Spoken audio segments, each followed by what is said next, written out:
Want to participate in a Don and Mike Show contest? How about this? You or a member of your household can only win once for 60 days. You must comply with any age limitations for each contest. For complete contest rules, send a self-addressed stamped envelope to the mighty WJFK, P.O. Box 3649, Washington, D.C. 20007. Thank you, and God bless. Everybody loves Don and Mike. And so you see, the new world is inevitable. It's what? Inevitable. One more time? Inevitable! Things are inevitably going to change. Right. Inevitable. Let me just put you lads, you chaps, on alert right now. Yes? For what? We're going to have a mystery guest here in a few seconds. Oh! Ooh. And I want to tell you to raise your mystery guest expectations. Oh. You mean you're overselling it?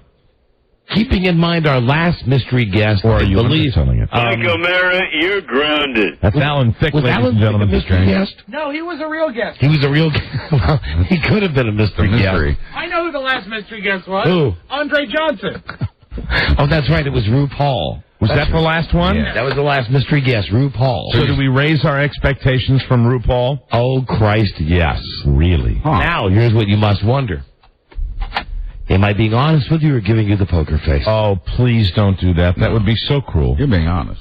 I'm telling you, this will be the best mystery guest of all time. We will give you the best mystery guest we can, consistent with quality. Best mystery guest of all time. This is going to be, without question, Yes, the sir. best mystery guest of all time. Now, take this with a grain of salt or with my level of cynicism. What say you, mystery guest? Or perhaps I'm just being totally flat, square out honest, as Joe Theismann would say. Flat square honest with us. Yes. Yeah. You will both love the mystery guest. It's just a question of who will love the mystery guest more. Wow. Buzz, I cannot help but be excited. Me too. I'm ready. So let's start the show. And how long do we have to wait for the mystery guest? Oh, just like 5 minutes or something. Oh, in the first break? Yeah. We can do that. Yeah, that's so mystery. excited. That's Yeah. mystery guest time. I am so excited. And the current time, 2 minutes after the hour. Hello, everyone. This is Michael Scott, Chris Kringle, Happy Kwanzaa, and let's not forget our Jewish friends, Hanukkah Shannon. Milburn, multi-denominational Drysdale here. 3 completely lame groaners. Lamb on me and lamb on Granny. Granny. What does Condoleezza Rice like to participate in when she goes to a bar? Glaraoke. Oh my. Oh my. You know, everybody I'm loves still hanging in there with it. Everybody loves the Condoleezza Rice glare jokes. They're so Sure. bad. But you don't know yet if they came from the service or from Rob. Right. Sometimes he'll trip you up and throw one in there. This is true. Could be a trick. Hello. Hello. Stand by for the 12 days of Christmas. And Toys for Tots. Very good. I'm Scott Shannon. And I'm Milburn Drysdale, awaiting anxiously the second groaner. What rock band do large, hairy, gay men love? Which rock band? Bear O'Smith. I'm Scott Shannon. I don't write them. I just read That's them. right, Scott. Hi, and I'm Milburn Drysdale. I'm disappointed in you. I'm sorry. Mike O'Mara, Bear O'Smith. noted funny man. I'm very, very sorry. You're not hurting my feelings.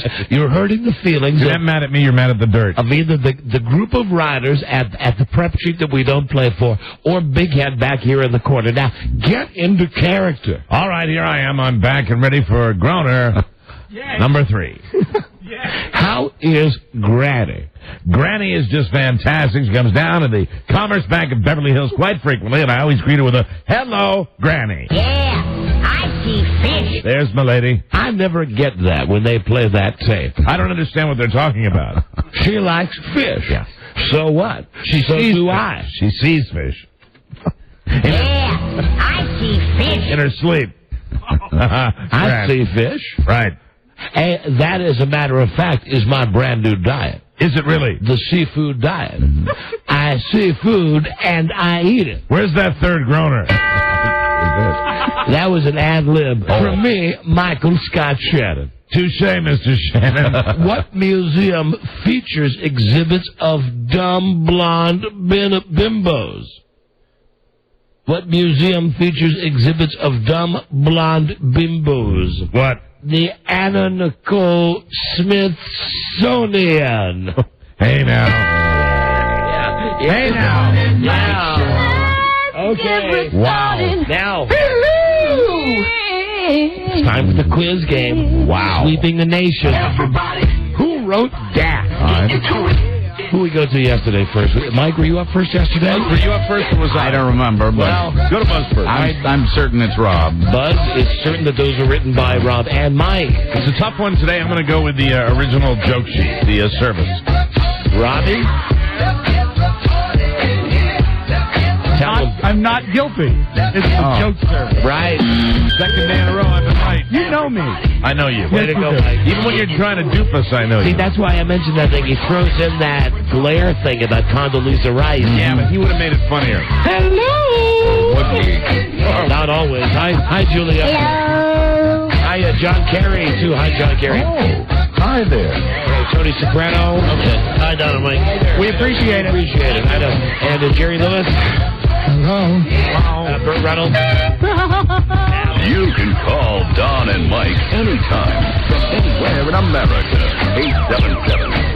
877-365-3636. They're ready to believe you. There we go. And here we go. The true story was a neo-Nazi with one true enemy. Himself, a man of faith, a man of hate, and a soul torn apart. Viewer discretion advised. How have you been? Hey, will you quit looking at me? How have you been? Stop looking at me. Sorry, man. Freaking me out, man. Freaking me out, dude. Good afternoon, Mr. and Mrs. Let's lay some rubber and all the ships at sea. Okay, Fonzie. Marilyn Monroe approves of their program. Don Geronimo and Mike Eyes O'Mara. Thank you, Rob. Okay, I got you. Hello, everybody. Hello. Hi there, Don and Mike Show. New episode on this Thursday.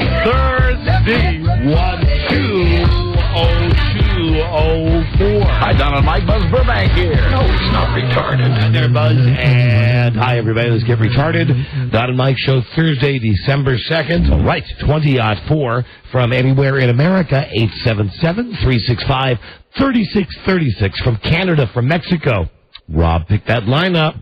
Looks like mystery guest. Ooh, I'm so excited. Yay. Canada, Mexico, 800-636-1067. Washington, D.C., 202-432-1067. And the official website of our show is donandmikewebsite.com. Wonderful. I guess we can't overhear Rob. Is this the mystery guest? The mystery guest is having some trouble dialing in. We should have her him presently. Well, you'll figure it out with the voice right away. Sure, of course. Even disguised, we'd figure that out. Most of the disguises like this. Well, now, let me just also... for the world tonight. Let me also say, You're crazy. is it possible that Rob said that on purpose? Because remember last time, shut up, Buzz.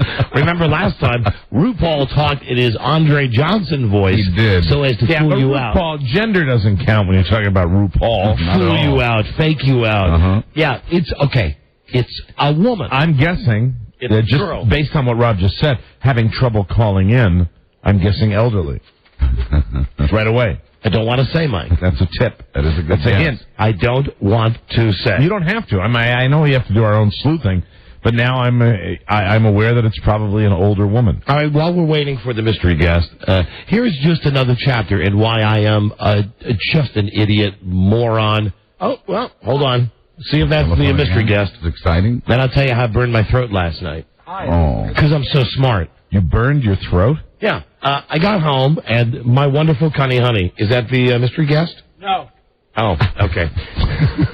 Well, the light went off, and I thought it was. Sure. What is the deal with this mystery guest? So I get home, and my wife, who doesn't normally cook, has actually done a great thing. She's gotten out the crock pot, and she's got a London broil in there, and she's put some marinade and some teriyaki. Yum, yum. Wow. And I go over, and this is just so soft and juicy that I slice, and I'm slicing, and it's just falling off that perfect way. I'm just slicing Cooking all day inside the crock pot, right? And I get these nice strips, almost bacon-like strips, right, of this London broil. And as I'm going to bring it to the table, I think, you know what I need?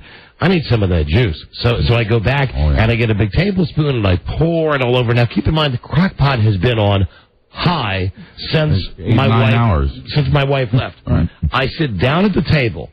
It was not the fact that the meat was hot and physically hot. It was hot like meat is. Right. But this sauce, which had been almost at a boiling level, and because I am just a senseless idiot, I must have put 5 or 6 tablespoons of this red hot and red hot by temperature. Really on this, and didn't even think about it. Took the first big strip, and you know me, the way I eat, the way most guys eat. You get home. I don't want to, like, I've got the strip of meat. I don't want to cut it into little pieces right away. I just want to take the first strip, shove it in my mouth. You're hungry. And enjoy it. You need to be fed. I get this strip of meat in my mouth, and it is freaking burning. And I start doing this thing where you go, whoa, whoa, whoa, whoa. And then... Did you look like the wagon train driver in Dances with Wolves? I've never seen that movie, Mike. There is one definitive. Now I know I'm going obscure here, but bear with me. There's one scene where he's being taken out to the outpost where he's going to be all by himself. I did see Waterworld, and I did see The Postman, if it matters. This is this really gross guy, and one of the scenes he's like frying bacon over the campfire, and he puts it in his mouth before it's cooled down, and he's like dancing it around his mouth, and that's the little visual that I got. That would be, and sadly, as I was mentioning, I've seen almost all those stupid Kevin Costner movies. That's the one that I won't sit through. Come on, man. Come on, man. The reason it felt so good is that all the fat that was in the London broil had rendered down into the sauce, and nothing holds heat like beef fat. So I'll just tell you exactly what happens. Rather than spit it out or think, get it out of my mouth in some way, I involuntarily did that thing where I just like it was a noodle. And all the way down my throat. And as soon as it goes down my throat, I feel right away, I go over to the sink. I do the thing that my wife hates the most. I put my mouth up I turn on the water, and right underneath I'm like, with the steam coming out of your ears? Burning so much because I'm such an idiot. And I'm thinking... Was there a train whistle sound effect? I am the god of hellfire, and I bring you fire. So I sit back down. I sit back down at the table. Now I've got to let this stuff cool off. Yeah. With the little cartoon steam whistle above your head. And why is it that, when you're eating food, hot food, that you don't just wait 5 minutes? You do this idiotic thing where you get the food up to your mouth, and you go like this. You go...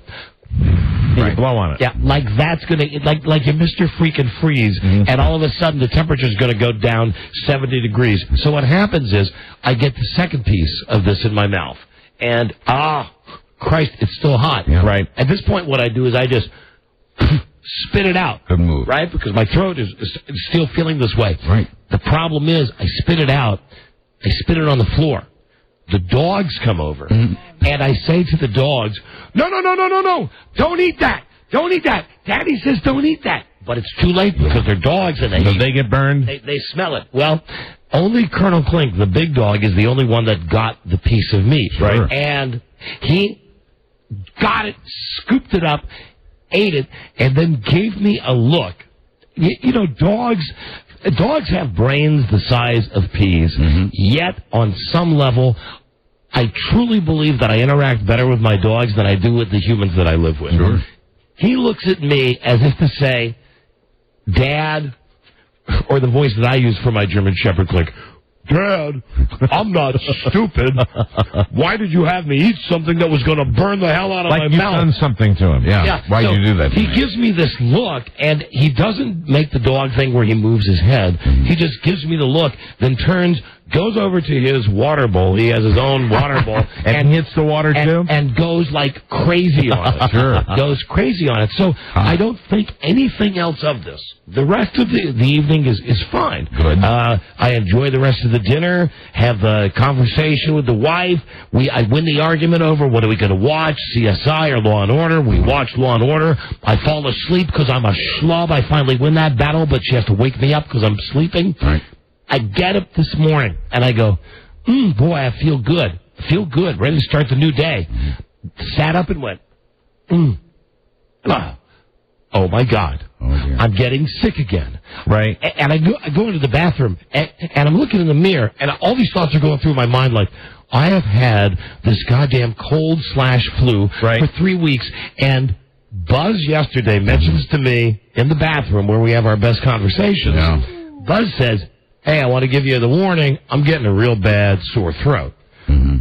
Are you That sick was again? yesterday. I have a little bit of a cold, little stuffy. I'm sorry. He told me not to mention that, Mike, because you get flipped out. I'm sorry. I just remembered that, Buzz. I just remembered that. Jesus Christ. So this is what I think. This morning, it's 6 o'clock. I'm in there washing my face, and I'm thinking, oh, Christ. Didn't you have it before? I started to come down with something, and it never successfully took hold. And then it went away, and now I have just a simple cold, I think. How you doing, Rob? I never felt better. All right. So I am standing in front of the mirror. No, but Mike, here's my point on this. I'm in front of the mirror. You thought you were sick but it was a burn. And then I realized, wait, hold on. I didn't catch anything from Buzz. I feel fantastic. I'm just stupid that I put that hot meat down my throat, this big long strip of meat, and just let it just get a free ride, almost like one of those rides at the beach. Are you flipped out about that Buzz has a sore throat? No. For sure? No, I'm thinking about it. I like I always do. I'm thinking about it right now. I'm actually concerned. I can see you thinking about it. Well, the same thing happens to me that always happens to me. The holiday. I will get mine on Christmas. Well, while you all are healthy.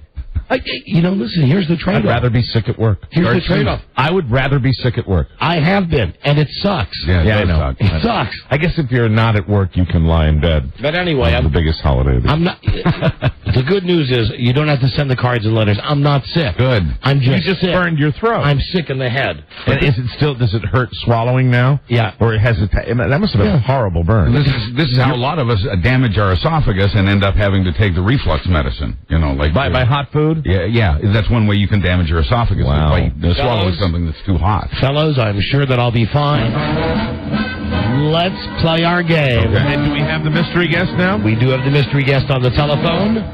We will keep it to 20 questions. 10 for Mike, 10 for Buzz. Mm-hmm. Fellows, I told you. And now it's up to you to decide if I'm kidding or not. This is the best mystery guest we've ever had. And I don't know which one of you will enjoy the fact that we finally have secured a fantastic mystery guest more, Buzz or Mike. All right, very good. So, mystery guest, I'll ask you to only answer my colleagues' questions with yes or no answers. Let's now say hello to the mystery guest. Hi, mystery guest. Hello. Hi there. Hi, mystery guest. Now, Hi. let me just say, you don't know if that's a fake voice or not. No. And we will But start... it's obviously a woman. Or so you think. Really? We will start with Buzz. Yes, ma'am. Would we know you from television? Sometimes I'm on television as well, yes. That's one correct, and now we go to Mike. Mike. Mystery guest, are you known as a sex symbol? As a sex symbol? Yeah. I'll answer that one, yes. Oh, thanks. Now again, I'm answering the questions. Buzz, I thought Phyllis Diller was sexy. Okay. Buzz. Have we seen you in any kind of controversial video recently? No. No, that's 3 questions to Mike for question number 4. Mystery guest, is your fame primarily in television or feature films? Mike, yes or no only, please. No.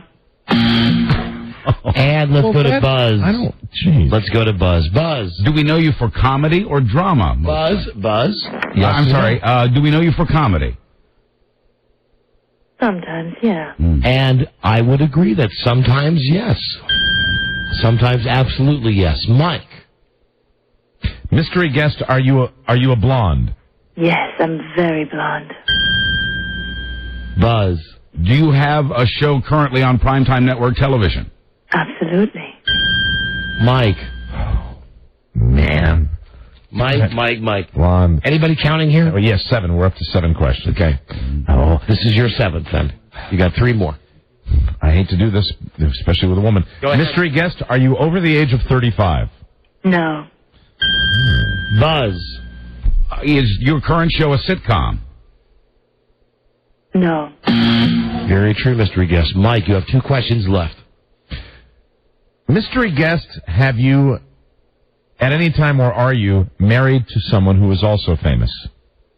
No. I would agree. No mystery guest. And this may be the best mystery guest we have ever had. And now I know why Alex Trebek is really such a jerk. Yeah. It's so great you know. To know it's the so answer. great to know the We're not answer. asking good questions today. Yes, you are. We are? Yes, Buzz. I think you're on number 9 here. Are you on Desperate Housewives? No. Mike, number 9. Mystery guest, are you on a crime show? No. Okay, now I will give you... That is, that's number 11. Instead. Okay, then I'll give you each a bonus clue. All right. And 1 guess. Mm-hmm. She is super. That's all I can say. She is super. Mike, I need a final answer. Because it's time for the reveal. I thought you were going to get 20 questions. Well, I mean, it was like... We had 11. Between the 2 of you, though. All right, That's super. What, Robbie? You said 20 total, 10 each. Yeah, right. So that's you got more than you bargained for. No, that was 11 total. Buzz and I both had. Oh, But really? anyway, Are you I kidding? thought you were so close at some point, and then what Super. happened? super. All right, well then continue. I apologize. Do they have 9 more left then? I don't know. Mystery guest. Okay, go ahead, Yes, Mike. yeah, I've been keeping track. Okay. Mystery guest, have you played a Well, you said you didn't. Have you keep played track. a superhero? No. Well, you said super. Look, someday you'll realize how smart I really am with these clues. All right. Buzz. Do you play the love interest of a superhero? No. Oh, you don't. Mike. We're not dopes. We don't know the answer. Super. I know the answer. I know. She is super. Mike. Mystery guest, have you ever been a model? Yes. Mike. Can I guess? If you think you know Mike, you can guess. Otherwise, you're out of the game. Is it Carmen Electra? Mike, you're out of the game. Damn it. Buzz. Ooh, let's see. Have you... Wow, I'm still stuck on that super clue. You're never going to be able to finish this round without Mike, are you? I don't think so. No, Are we ready for the reveal? You're chomping at the yeah, bit. I can't take this anymore. Can I just say, the best mystery guest we've ever had. Sure. Ladies and gentlemen, she is super. She's a supermodel. Hey, you freaking guys, it's Heidi Klum. She's on it. Oh, my God. Heidi Klum. Fantastic. Hi, y'all. Did I lie to you? Did I make a really sexy voice for y'all or no? You did a fine job. I lied. It's supermodel Heidi Klum. We love you. And didn't I say who would love her more, Mike or Buzz? My favorite. I mean, Maybe you guys have never seen me before, and maybe you're just, playing nice. We've seen you. Heidi, I mean, really, you are, if you want to know who wins the contest, I do. Heidi Mike. Klum is my all-time favorite supermodel. And don't you think? Without Thank question. you. And hey, a great mystery guest that she played along with us. Yeah, and Heidi, what wonderful. you were doing the regular American accent, weren't you? Yes. That was well done. That's what threw me. That's why I was, of course, immediately. I think I might have to switch to that voice. I kind of like that voice better than my voice. You did. You did a I'm going great. to talk like that from now on. Heidi Klum, didn't you just have a baby? I did. She's almost 7 months now. Congratulations. And Thank you. are you one of those beautiful Hollywood women like Leah Remini who has gotten your figure back immediately? I was pretty lucky. I mean, I didn't really gain that much weight when I was pregnant, so Neither did Leah. and I eat pretty healthy, so I didn't have too much problems. So does Leah. Buzz, what pictures are you looking at now? I'm looking at HeidiKlum.com, I guess. Would you stop it? Talk to her for a second, guys. Did you got my website? Yes. Oh, man. Like it. Yo, like it. Please. Talk to her as an individual, Buzz, not an object. Try to make me stop looking. Let me mention that Heidi's got a new book out, Heidi Klum's Body of Knowledge, 8 Came out Rules. today. I just came back from a book signing. I was at Barnes & Noble signing for a little while. Oh, wonderful. 8 Rules of Model Behavior. So, Mike, this is the first time we've ever had a supermodel on the show. I believe this is our very first supermodel. I'm very, very excited. Didn't you have a part when we answered the question about TV? You were on that show with Michael J. Fox, right? Yes, but he wasn't a superhero on the show.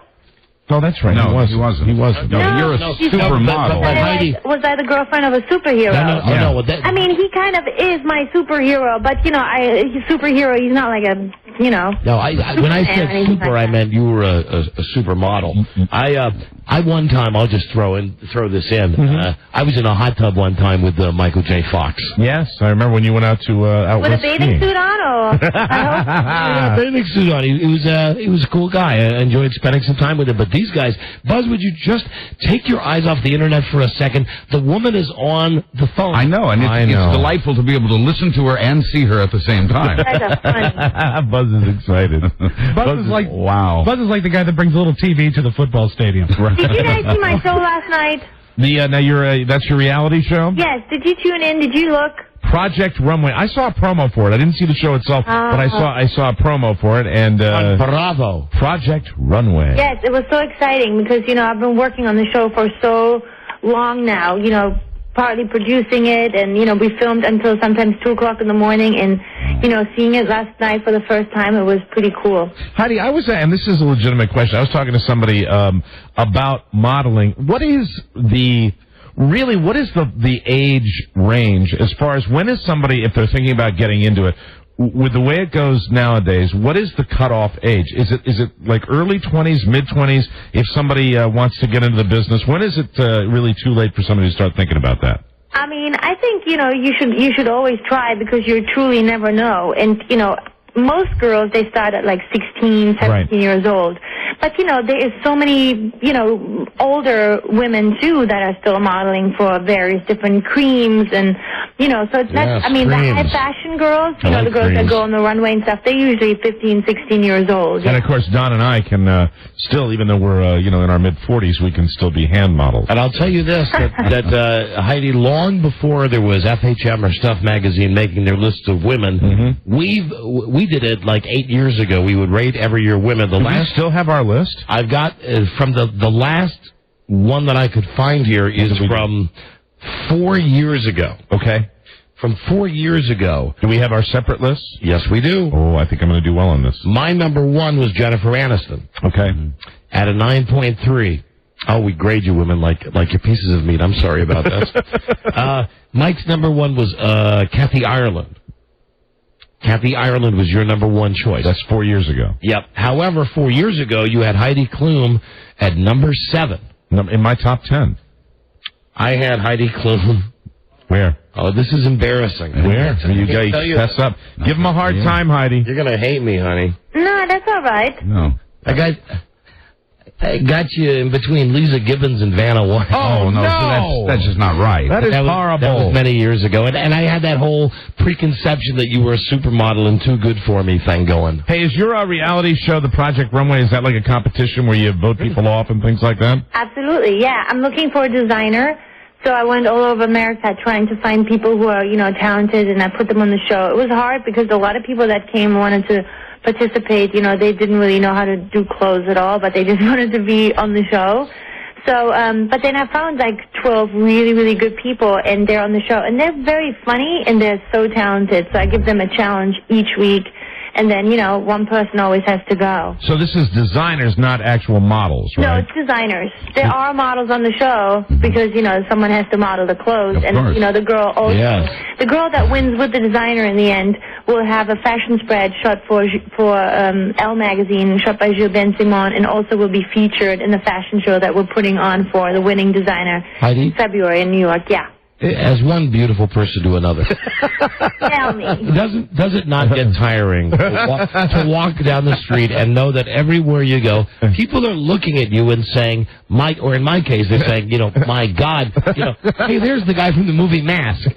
But in your case, you know what I mean. So what do you do? How do you deal with it all? Well, Heidi Klum talks to Don Geronimo about being beautiful. I do what Michael Jackson does. I wear the disguises.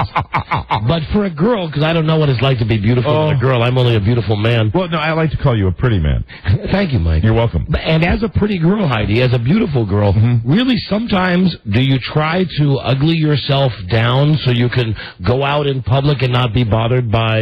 I don't really have to ugly myself down. I just don't have to wear any hair and makeup. So you can actually, you can get around town, and I guess, will you just spend most of your time in New York City? Yeah, I live in New York City, So yeah. it's But I do travel all over the place. But like all that, hair, when they tease your hair up or, all that stuff, that really, all of a sudden, you become more the person that people are used to seeing or, wearing all that makeup. So that changes you so fast. So already not wearing too much hair and makeup, that kind of like does it already so people don't notice you that much anymore. How long have you been doing it? How long have you been modeling? I've been doing this for 11 years now. 11 years. Yeah. And Heidi, are you married? No, I'm not. Not married. No. What would you say? Don raised the point a second ago. I want to ask you about what would you say to a guy who feels a woman like you is so beautiful she's unapproachable? What would you say to a guy? Calm down, Buzz. Calm down. Well, I think, it doesn't matter, like, what you do as a woman. I think, you should go over to a woman when she kind of, like, invites you in a certain way. And you can do that by eye contact. You do look at guys. Buzz, don't look at her. I'm making eye contact. Slightly a little bit longer, then they know that they're allowed to come over and say something. Right. You know? All right, Heidi, I'm going to ask you a very direct question here, and please answer me as honestly as you possibly can. What is, in your mind, an unacceptable waist size on a man?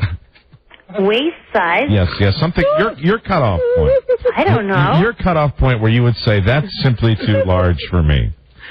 I don't know. Mike, we can help simplify this. All right. Are you turned off by a man over 40 inches in waist? Say if a man has over a 40-inch waist, would that be a turn-off to you? I don't know. Okay, she's not answering. That's good. Would it depend on the man? I'm not answering that question. All right, very good.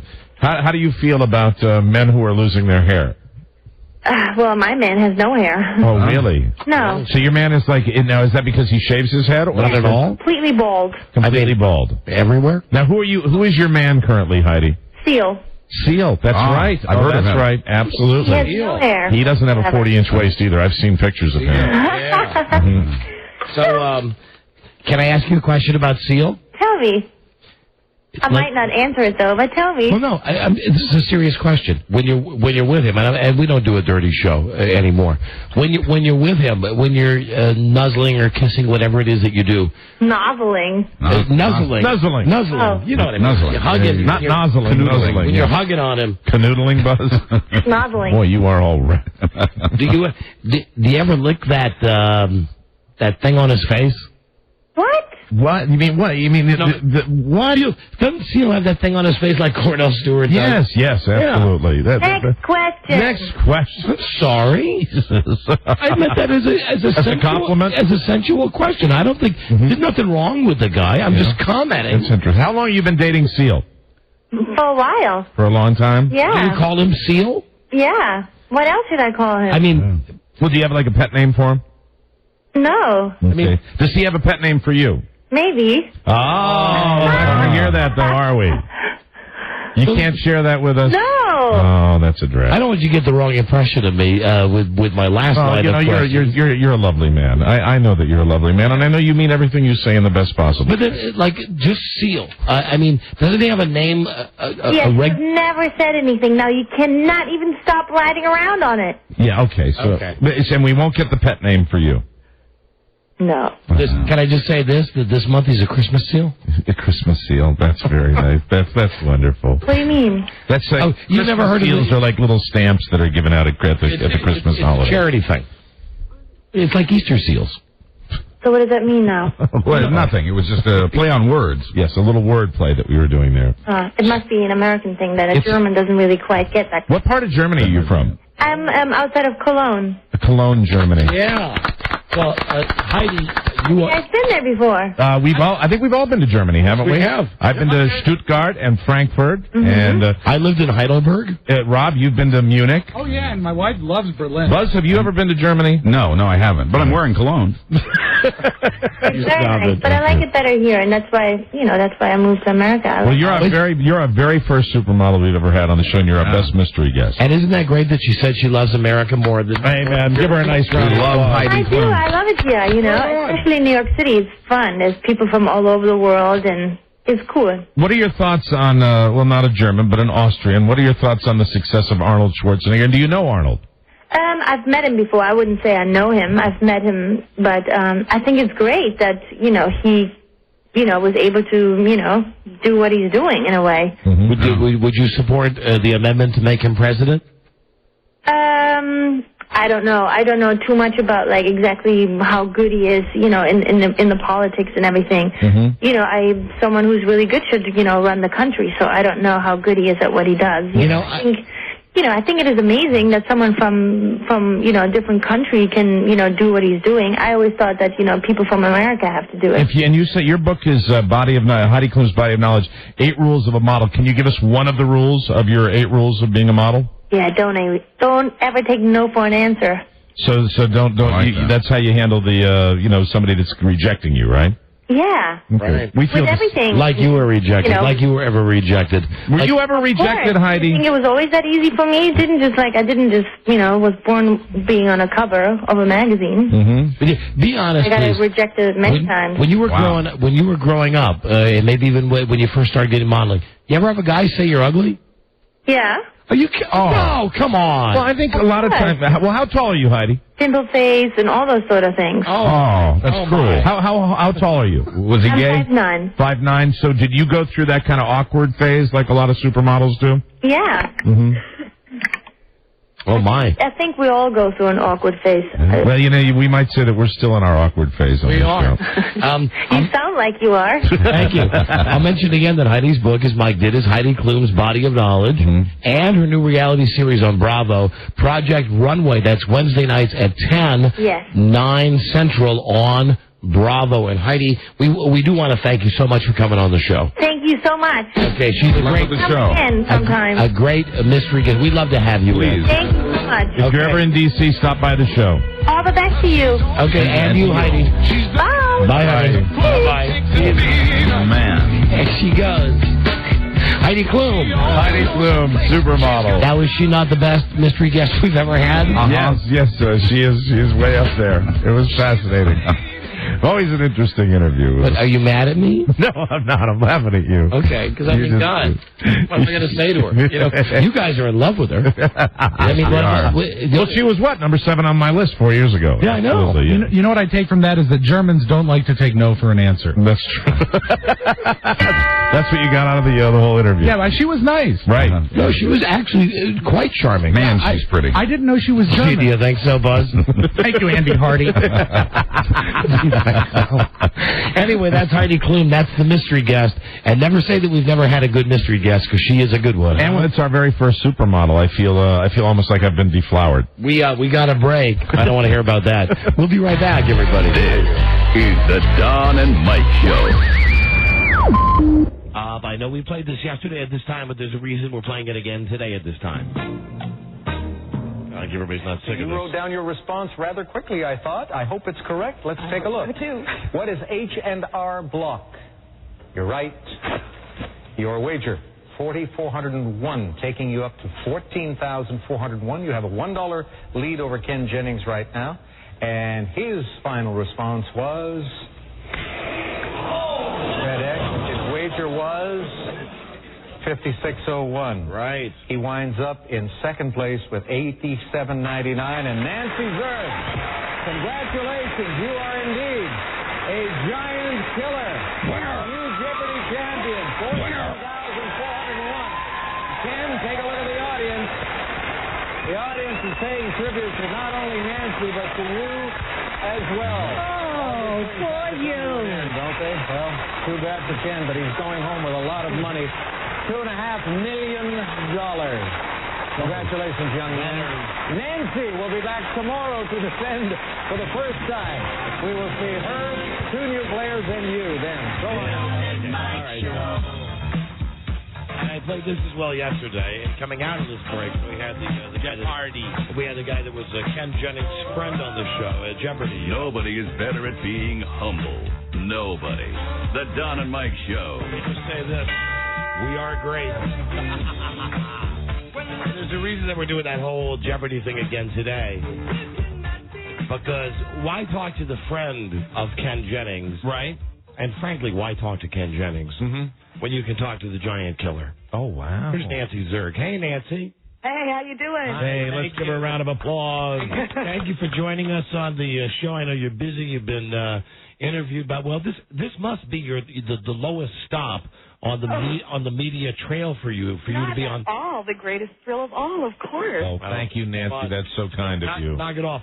So, you beat the nerd. Here's the first question that I have. The first question I have to ask you. I believe that you were on the up and up, that you won fair and square. As it turns out, you lost last night. Yeah, wasn't that a drag? Yeah, but don't worry about it. You beat the guy. I mean, you're in the history books. So that's the important thing. Here's the thing. Keep saying, oh, you're going to be on a Trivial Pursuit card. Yeah, and that's exactly what's going to happen, right? Do you think that there was any chance that they were just real sick of Ken Jennings and said to him in quiz show, listen, no matter what happens, you're going down on this question about H&R Block? Not at all.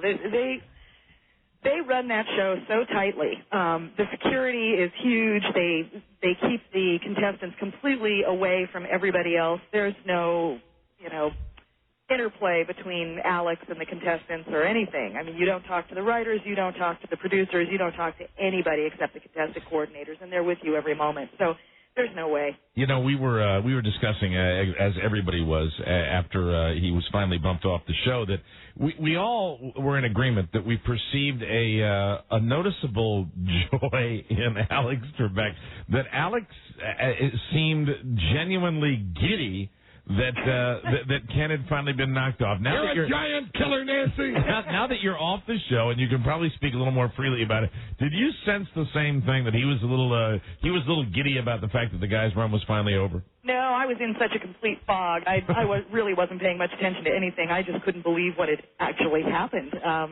It was a very peculiar experience, very surreal, very much like going through the looking glass.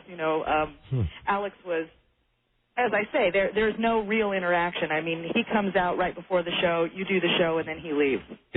Going on that show and knowing what you were up against is, I would imagine that's got to be a little intimidating, knowing that you've got the greatest quiz show player in history. Can you imagine? First of all, I tried out for the show back in April before Ken had ever shown up, sorry, my daughter's playing with some toys here. It got me distracted. Well, listen how real and down to earth she is. Unlike Ken Jennings. Home after passing the test, and I thought, wow, this is great. I'm finally doing it. I'm finally going to be on Jeopardy. This is really exciting. And so I was watching the show night after night, practicing along, and this guy Ken shows up one night, and he didn't go away. And then in, I think it was July, I think whenever they aired the 30th or 32nd episode, a woman in my area had been a contestant that week and wrote an article in the paper about it, and she said that they had taped it back in early March. And I thought, oh, well, no problem. He'll be long gone by the time I get there. So you get there, and everybody is sitting around saying, okay, is Ken still there? Is Ken still there? And finally, another contestant that had been booked for the previous day and not used came walking up, and everybody went, okay, is Ken still there? And she said, yeah, he's still there. Oh, boy. And everybody's face fell. Oh, my God. He had said when he was interviewed, he had said that he went out of his way, how did he put it, to be over the top, almost to be too nice. Did you sense that he was trying really hard? It looked like he wanted to rip your arm out of the socket when he was shaking when he finally lost. Yeah. What was no, he is every bit as nice as he seems. He's very gracious. In fact, the first day that I went in to tape the show, they taped 5 shows in one day, and I was one of 3 local people, so I had a hunch that I wasn't going to get used, and I didn't. So I was able to sit there and watch all these other players and watch Ken all day and have lunch with him and some of the other contestants, and get to know them. And they always talk about the buttons, you know, when that's the key. When you've got the actual, that sometimes I've heard people that go on Jeopardy that say, I thought I was hitting my button on time. It's only the dumb losing people, though, that always say it's the buzzer that but the buzzer didn't work. But Ken said that a lot of his success was due to his reflexes and the way he was able to ring in at exactly the right time. Well, you showed him. Did you ever feel shut out? That's exactly right. There's a series of a string of lights around the board that you don't see on TV. Okay. And they've got the all the clues over to one side, and then there's a huge video monitor in the middle of the set that you never see on TV. And then off to the left, they post your scores. So you're sitting there watching the clue. You read the clue, and then you have to watch for these lights to come on, and you can't ring in until the lights come on. You know, it's early you get locked out. Oh, so that's Nancy, why. Okay, now I get it. You know, and they should show that for everybody at home because as you're describing that, I'm thinking that's like trying to concentrate when you're watching a football game when they've got the score up in the corner and you've got the other scores and you've got the crawl on the bottom of the screen. They should exactly what it's like. They should incorporate it's really like that. A three-ring circus. Wow. You know, the game starts and they tape it in real time. So you strap in and it takes off and it moves fast. So it actually, Nancy, correct me if I'm wrong. It's a timing deal. Exactly. Where you see the lights and you have to come in, and if you come in earlier than that, which I imagine people do, you get blocked out completely.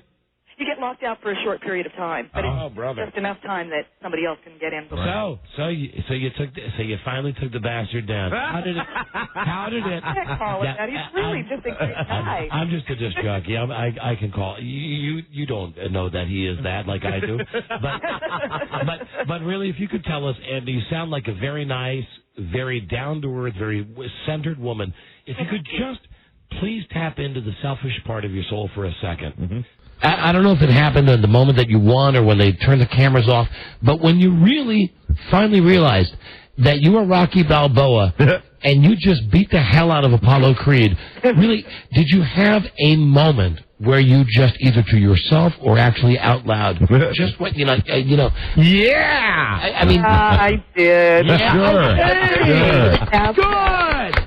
Yeah, they said, okay, now go change your clothes, get ready for the next show. They sent the audience away, which is odd. They usually send them away after the third show tapes. But this was just the second show of the day. But everything shut down. They sent the audience off. They had people interviewing me. They had people interviewing Ken. And then they said, go change your clothes, and we're just going to send you all off to lunch.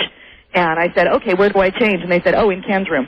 I went into this little changing room, and I started changing my clothes into another outfit, and all of a sudden it hit me, and I just kind of went, oh, yeah. And then, good for you. And on the other hand, it must have been quite the... so I guess you had to come back after lunch and tape another show, and that's the show where you were eliminated, right? Exactly. That had to be an amazing... What happened, too, is there was such a strange shift in the dynamics of the group. I mean, these people were sitting there going, I have to play Ken. Oh, man, it's Ken. And as soon as he lost, they all kind of went, now I can win. And he just went way over the top. Well, listen, I would say they were all charged, and I was in a fog. It was just unfortunate, and I didn't get my board. It was just the Double Jeopardy round was not my board. What is your board? What is your special? What are your categories? What do you What do I like? Yeah. I got a lot of them. I like history. I like literature. Fashion history. Broadway, although I got knocked out. Can you believe I misspelled Tevye? I own... I've played dozens of times. What is the spelling? For everybody that might be a Fiddler on the Roof fan, what is the spelling of Tevye? Tevye, which I know, which I saw. In fact, if you I would have said Tevye. Yeah. It just came out wrong. I just misspoke. I was seeing Tevye in my head, and when it came out Tevya, and Alex says no, I kind of went, you see me go, huh? I mean, I really thought I had said the correct spelling, but I hadn't. But you do have the definitive story for the grandchildren. Yes, you do. My God. Pretty cool, huh? Yeah. You know what I say? You're the people's champion. Absolutely. Because there have to be enough people like me, and I know you're going to say he's a nice guy, and he probably is, but listen, you hated the guy. After a while, it was like, okay, nerd. No, we're ready for him to be gone. Yes, you're smart. We know you're smart. You look like Howdy Doody. I love it. And she is grounded because, Nancy, really, I think you put it best when you said, yes, you will be a question in Trivial Pursuit somewhere down the road. Yeah, someday, no matter what I do with my life, my obituary will say, Nancy Zerd, she beat Ken Jennings. And the last thing I want to ask you, because he's going to get some type of endorsement deal out of this. Right. Has anybody approached you yet? No. Are you kidding? No, nobody's approached me at all. In fact, H&R Block is offering him free financial services for life, and I haven't heard a word out of him, and I'm the one who knew it. That's right. That's true. That's a good point. You know what? There should be like I can't think of another one now besides H&R Block. That's how good they are at marketing. But what's the other? They have a competition. There's like Taxes R Us or something like that. There's got to be some place like that would scoop you up. That would just scoop you up. I'm open. Yeah. Make me an offer, somebody. I'm out. Charles DeWitt or something like that. Also, I could see you in a commercial for like an anti-pesticide spray. I'm thinking about like the old Raid ads, where it would be you walking through the kitchen, and as you stomp on all of the bugs, they go, "She's a giant killer." That's why you want to be a manager. You want to be a personal manager. I could get you in some great ads like that, Nancy. Who knows? But you're back. But you're back now. You were with your kids. You're back just to your regular life. How are your friends and your neighbors treating you? I'm not back yet. I'm still in New York. So you haven't done it yet. I fly home tomorrow. I've had quite a number of calls. A lot of people that I haven't talked to for a long time have called, and a lot of people I've never heard of have called. It's been really interesting. You live in a metropolitan area, or do you live in a small town? I live in a small city, about 100,000 people, Ventura, California. It's about an hour north of L.A. You never know. You might get a little parade. You never know. They might do it for you. If you lived in some place like Mayberry, you'd probably definitely get a parade. But who knows what will happen? It was very nice talking to you, Nancy. Congratulations. Thank you for coming on our show. I know you're being pulled 8,000 different ways. It's been my pleasure. Thank you for having me. Can you tell us? You seem like such a nice lady. You probably won't. It's nothing about Ken Jennings. What? With all of the interviews that you've done, all the morning TV shows and everything, was there one person that you met in all of these TV dealings who perhaps didn't live up to what you thought they would be? Oddly enough, no. No? It was surprising to me. It was all day yesterday. We were going from 6 in the morning till 4 in the afternoon. And nobody? From 6 in the morning till 4 in the afternoon. Mm-hmm. And we were doing Good Morning America. And, they were sending us all over the place. Poor Ken and I did, 25 different satellite feeds for stations across the country. Wow. There was nobody that was a jerk? Everybody was really great. Everybody, the technicians, the makeup people, the people that we talked to. It was a real kick meeting Diane Sawyer and Deborah Norville and Charlie Gibson. And do you have any aspirations as far as any kind of television or any future game shows, anything like that? I don't have any idea. It's all still so strange. And the weirdest part of the whole thing is they send, this happened 3 months ago. So they say, this is incredible, this is huge, you're going to be massively famous, and now go home and you can't tell it. Yeah, that's got to be a listen, I promise this will be the last question. Okay. Did you tell anybody, if they swore you to secrecy, now you could say, because they kept the secret. I told 4 people. Who'd you tell? I told my husband, I told my daughter, who is the one that's the most impressive. How old is she? She's almost 8. Oh, good for her. All right. Well, hey, good for her.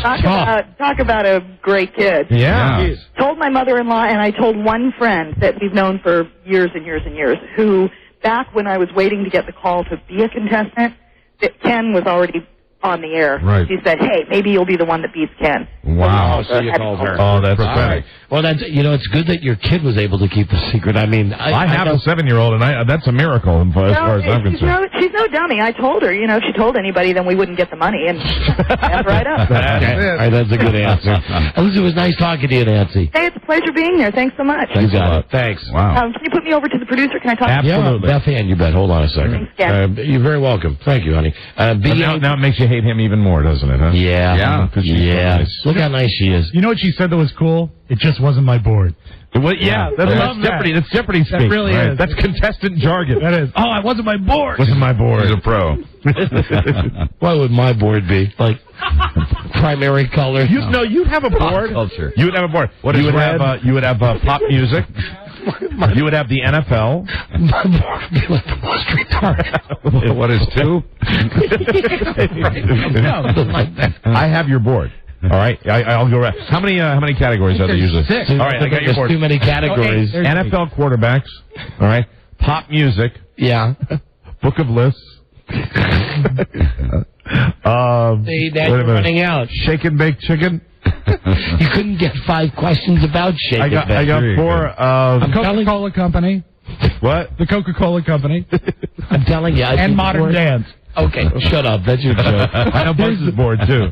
What's Buzz's board? Sex, drugs, rock and roll. Hello, Brian. Yeah. Brian, Don and Mike show. Hello, Brian. How you doing? Hi, we're doing great, Brian. Hey, I have a proposition for you. Yeah, what is it? Okay, listen, hear me out. Okay. Okay, my fiance and myself, we're getting married in June, and she wants to go to...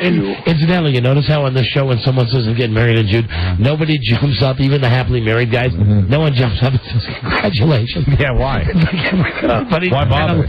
kind of lays back like, okay. Okay. You want to play those cards? Go ahead. I appreciate that. Here's the deal. Yeah, all right. Thanks, Mike. So you know what? Rob and I are sitting here shaking our head because we think you might be trouble. I want to hear this. I just think he's dumb. I might be. Yeah, you are. Go ahead. Okay, anyway. Well, my head isn't shaped like a block. But Come on. Check this out. Come okay, on. So, we have a deal to go to Hawaii. Okay. Yes. But I don't want to go to Hawaii. So Where do you want to go? Well, I want to go to Bali. You're an idiot. What? You're just an idiot. No one would go to Bali over going to Hawaii. Hey, how can I help you on that? Maybe Buzz would. I might. Yeah. What, Buzz? Well, look, we're arguing over Bali or Hawaii. I go to Bali. Either one. I would go to Hawaii. I go to Hawaii. Okay, I want Bali's you supposed to be give cool. me a third option. You vote on it, and we'll go there. No cost to you. You know what? I could have told you it was going to be this when he started. I could have told you it was So going the to be guy a just wants- lame-ass thing. Go to Hawaii, dummy. Majority says Hawaii. There you go. And actually, I think we were split, weren't we? We were split, too. We were split. Let Joe decide where he goes on his honeymoon. Go to self-important island. You know what? We were going to go to Ireland. No, I said self-important island. You know what? What? Let Rob decide. If it's my decision, don't get married. Why are we talking to this guy? I don't know. Who is this? Hey, you want to hear a joke? Cash in your plane tickets, buy a gun. I should have hung up on this guy like 30 seconds ago. My apologies. Mike and Rob were looking at each other. I'm thinking... Were they doing the dance? Oh, Where are you from? there? South of there. Of course. Okay. Yeah, you don't get the dance. Enough said. What'd the elephant say to the flasher? Enough said. Get out of here. Go to hell. I hope your plane crashes. Hope I turn on Brian Williams' first newscast. I'm Brian Williams, a little nervous tonight. Well, a listener of the Don and Mike show who deserves it is dead as doornails. His plane to Bali crashed today. Amazingly, everybody survived except this one guy. Happy holidays. I'm Brian Williams. This has been a great first newscast. I'm Brian Williams. Join me tomorrow night when I plan on wearing a shirt. There you go. And not this silly dickie. I'm Brian Williams, and I'm wearing a dickie. See, I had him pictured just wearing a necktie with no shirt. Right. I'm Brian Williams, and I'm dressed like a Chippendale. We will be right back, everybody. This is the Don and Mike Show. Thought about your liver lately? The Don and Mike Show. That was a fast one. Hear that one again? Thought about your liver lately? You bet I have. You can call Don and Mike anytime from anywhere in America. 877-365-3636. They're ready to believe you. Yes, we are. Thought about your liver lately? Okay. Expect a miracle every day on the Don and Mike Show. Here we go with a station break in Spokane, Washington. It's KFAN KJRB. In Houston, the station that doesn't have as much power as a flashlight. KIKK. In Portland, Oregon. Max 910 at Ocean City, Maryland. Above Ocean City, 95.9, 96 Rock. How about that Beth Ann McBride? Yeah. How about her? Isn't she pretty good? Yeah. So we got Heidi Klum today, then the lady that just beat Ken Jennings. Nancy Zerg. I'll tell you soon on the show. Patton Oswalt will be back. Oh, he's my favorite. Shatner will be here with his new record. Kaleidoscope Eyes. Alan Parsons Project. Yay. That's like for me living in the past. And Mike, are you ready for this? I'm ready for something. Frank Jr. Frank Sinatra Jr. Sinatra Jr. Wow. Hello, baby. Hey, baby. Fantastic. Hey, baby. All right. And all I want to say to Frank Sinatra Jr. is... Thought about your liver lately. Now, and I forgot to mention, Billy Bush will be on the show today because he's going to tell us what happened when he went to Leah Remini's house the other night. That's good, guys. Now, I must tell you something. Let me get my wife on the telephone. We were watching... Frida? Yeah, she's still my wife. All right. Still my wife. Your wife, Frida. No. My wife, Frida. My wife. Hello. My life. Hi, honey. Hi, sweetie. Here is the deal. Last night, there are shows that we like watching together and shows we don't like watching, so we watch them separately. Incidentally, I wanted to say before we talk about how fat Leah is, thank you last night for giving in. The thing was at 10 o'clock, we go up to bed, and we get to watch CSI New York or Law and Order. And I said Law and Order, and she didn't give me a hard time about it. So thank you. You're welcome, but I had already previewed the beginnings of both shows, and I kind of wanted Law and Order anyway, so it wasn't really a giant victory for you. But here's the deal. At 9 o'clock, well, I thought it was a victory, so let me think it's a victory. All right, good. So you owe me one. At 9 o'clock, I said to Frida, hey, come in here and watch The West Wing with me. I'm still one of the idiots that watches The West Wing. Right. I say, come watch that. She says, no, I don't like that show. We'll watch something at 10 o'clock. And then I was flipping around, and I went to King of Queens on CBS. And I called my wife in the room, and I said, now, baby, listen, I'm not going to tell you what I think. Because what I thought when I saw Leah Remini last night on TV was Kirstie Alley. That big? That's what I thought. Wow. Now, Frida, I know that you don't think as radically as me, but please to be describing, because I said to Frida last night, is the outfit that Leah has on TV flattering to a woman who's carrying as much weight as she is? And no. And no, it wasn't.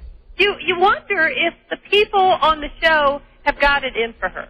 Because don't you have people that dress you when you're on a major... So she was wearing too tight? Baby, it wasn't too tight. It was just unflattering. I'm telling you, it was Kirstie Alley it was like she had a brown corduroy jacket on, and then to accentuate the fact that she has a stomach now as big as mine, she had a bright gold vest that just like said, look here, look how fat I am. But did you notice also a lot of shots of her from like above the breasts up, and also a couple shots where they blocked her front with like props? There was one scene I thought we were extending the olive branch. I didn't watch it enough. Well, I did notice. I do notice things, and I noticed that when she sat on the couch in her jeans and she went to cross her legs, and you see how massive her thigh is. Boom! Immediately they cut away from that shot. It took 3 tries. And then I was up in the office getting ready for bed, checking the email, and I was just, we've got boxes of crap up there. Frida's always saying, go through this box of crap. Anyway, one of the boxes of crap was that magazine. What was it? Stuffer, FHM? That Leah was on the cover of? She was on the cover of Stuff magazine. And great. Yeah. Looking at that picture and just think, man, oh man. Could she be in there now? She could be in Plumpers now. See, I haven't seen this show. Now, listen, I'm a harsh critic. Frida? Right. I'm looking at her, and I'm thinking, she looks like any woman who had a very overweight pregnancy would. She looks very much middle American. We all went through it. Everybody has a baby. Lots of people gain weight. It's no big deal. So for Leah, now the stuff is a verb. But she doesn't. You think you'd work a little harder if you're on a television. Yeah, exactly. That's where you get that's where you get the catty side of my wife coming out. I'm glad that that's finally coming out, that I don't appear to be the only evil one in my house. Right. Most people in daily life, we try and take care of ourselves. Right. But nobody's paying us to look good. She's making money to look good. Mike, let this be an indication of what happened last night when I turned this on. Sure. She came by and she's giving us the real deal here. She started giving me just an earful of, that outfit is awful. Why would that accents her stomach. Oh, look, she can't even cross her legs. Look how big her thighs are. Blah, blah, blah, blah, blah. Hire a personal trainer. I don't begrudge anybody in the real world. A lot of times it takes a couple of years. You take your baby fat off, that's normal. But if I was going to be on television every week, I'd be at the gym. And I don't think she's doing it. All right, thank you, darling. Because I knew coming from me, it would just sound like sour grapes. That's right. All right, Cookie. So I guess She seems to have a very fine personality. Oh, wow. Well said. All right, bye, honey. I love you. Love you too. All right, see you later. Hey, she did all the heavy lifting for you just then. I'm telling you, last night She's looking big as a house. It was just a drive-by thing with Frida, where I said, "Hey, take a look at this," and she came by. She did like doubles, whoa. What stands out is the fact that on that show she's billed as kind of like the sex pot wife of Kevin James, and now they can't do that anymore. So you're saying that like it's gotten. Do you think that she is? I think they could wear each other's clothes. So since she's had the baby, this is not just the baby weight. You think maybe she's continued the gain since the baby was delivered? I would reckon to say that I have lost probably about as much as she has gained. Now, I'm still a big fat load. Go look at my picture on our website. I'm a fat load, not a handsome man. You think she's gained 80 pounds? Yes. Yes, I do. Really? I think that she weighed, when we knew her, because I know girl weight is different than boy weight, I think she weighed like 115, that she was always flipping out of again to 120. Yeah. I think she is seriously approaching the 200 mark. Oh, my God. I got to check this out. But on the bright side, I ain't kidding. the show is every bit as funny as it's ever been. That's good. Oh, it is, Rob. It is. It's hilarious. Hold on, let's see. Are these people calling about Leah? Maybe. Hello, Don and Mike show. Yeah, I noticed also she seemed to be wearing like an overcoat. Yeah. Okay. Something like that. Yeah. Hello. Like Steven Seagal. Don and Mike show. The best Steven Seagal is getting fat movie is the one where he wears the Indian stuff. Yeah, he wears the whole movie, even when it's hot. He's got the big wool. Hello. The wool with the big, Southwestern the design eagle, on it. the big eagle on it. I don't think it's good that you kill the environment. God, I need a Whopper. And incidentally, we can make fat jokes because we're fat. And we make them about ourselves, too. But Steven Seagal or somebody like Leah Remini, when they're billing themselves as a certain character, I think they're held to a different standard. Plus, we're DJs. I don't even think we have to throw that in anymore, that we're fat. Do you think that Leah will get to the Kirstie Alley situation where you completely throw in the towel? Mm-hmm. And it's like, hey, I'm funnier if I'm fat? I think it's going to be eventually. I am Leah Remini for, was it Pier 1? Pier 1. Yeah. They'll dress her in those fairy godmother outfits the big kind that have like the petticoats and everything that just kind of hide the fact. Maybe the Access Hollywood thing will be a spinoff and Leah's next sitcom will be Leah's Closet. I saw last night a promo for Kirstie Alley's new show. Yeah. Have you seen this on Showtime? And now what's the title of it? Fat Actress. Fat Actress. And it's just her in front of a bowl of pasta about maybe 2 feet long. And she keeps saying, we're doing a show, and can I have more butter, please? Hello, Matt. Don and Mike show. Hello, Matt. Hey, what's up, guys? How you doing? I just should make Matt. Give me 1 second. I want to mention again. Then in our next break, we'll have Billy Bush from Access Hollywood, who went to Leah's house the other night to tell her that we're ready to extend the olive branch. Yeah, I'm certainly thinking that olive branch seems like maybe it's a little wilted right now. He went through her closet. Anyway, Matt. Hi, Matt. Hey, I was watching King of Queens the other night, and Leah Remini used to be pretty sexy, but now it feels like I'm watching the Roseanne show. Yeah. Okay. All right. Hello, Dan. But she still seems to be a wonderful person. Oh, yeah. Underneath it all. Yeah. Hello. Yeah. John Mike. Yeah, hi. Listen, I was watching the show last night when she was looking up at her husband. Did you notice that chin back there started dancing around? She has another extra chin going. A waddle. Say, there's a lot of people are watching that. I believe the olive branch is now being pulled completely back. Rick, hi. Chopped off. Hi. The olive branch has been pruned. Mike, this was just a spontaneous thing last night. I hadn't planned on this. It's a fact. Frida walked by. I looked at this. I said, my God, look at this. It's an observation. Hello? And it's not like it will stay the same. You never know. Oh, and listen, it's not like she's going to hear a word about this anyway. Exactly. She's in her own world. I'm sure she's a Ben and Jerry's now. You know what I mean? She's not caring about what we say on this show. I'm holding out for the Christmas miracle of our rotund reunion. Maybe we should do more than just send a message to Billy Bush. Maybe we should send something. Like what? Candy. Hickory Farm basket. Cheese log. A muffin basket. I'm hoping she goes to our website and notices how much weight I've lost. Very good. I hope I can be an inspiration to her. You know, that's so cruel. It is. But it's so funny. Hello, Dave. Hey, Don. Hey, Mike. What about our audience, Mike? Everybody's ready to pile on this poor girl. Of course. Hello. Hey, I kind of thought that gold blouse thing she was wearing made her belly button look like a flower vase or maybe a fourth input or something like that. It was huge. Okay. Thank you. Thank you for your fantastic analysis. Don and Mike Show. That's Paul McGuire checking in from ESPN. Hello. When in Manassas, Lisa Remini dines at Mike's Look Around Cafe. God. Oh, God. I'll tell you. Mike, you and your plant calls. I know. I'm trying to space them out, Don. I really am. Hard to get good Rob. People, Don and Mike Show. Hello, Rob. Hey, how's it going? Not you, Rob. This guy, Rob. Hello? Yeah. I'm wondering if you guys extend this whole olive branch thing and this Christmas miracle happens, are you guys going to make a VH1 special out of it?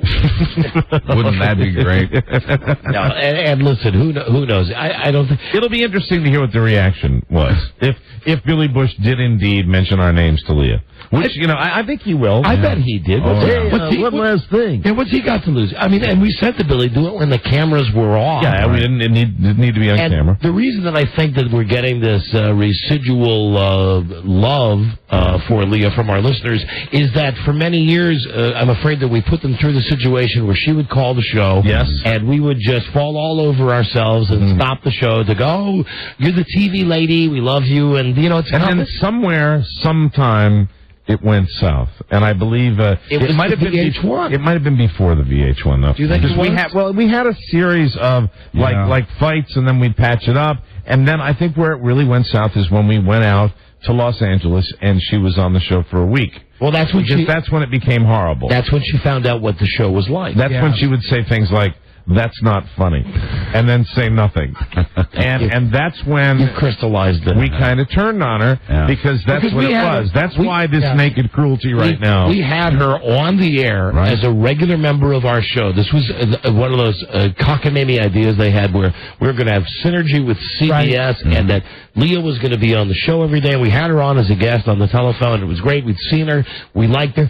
But we got her in the studio, and we would just be just rapping and taking calls, and we were doing what we did. We would be doing something that we would think was really funny, right? And we'd all be laughing and look at her, and she would say, "That's not nice." On the air, "That's not nice. That's not funny. Who wants to hear that?" And then just sit, right? Wanting her different yogurt. And don't forget during the commercials, "Where's my coffee?" And we had things behind the scenes where.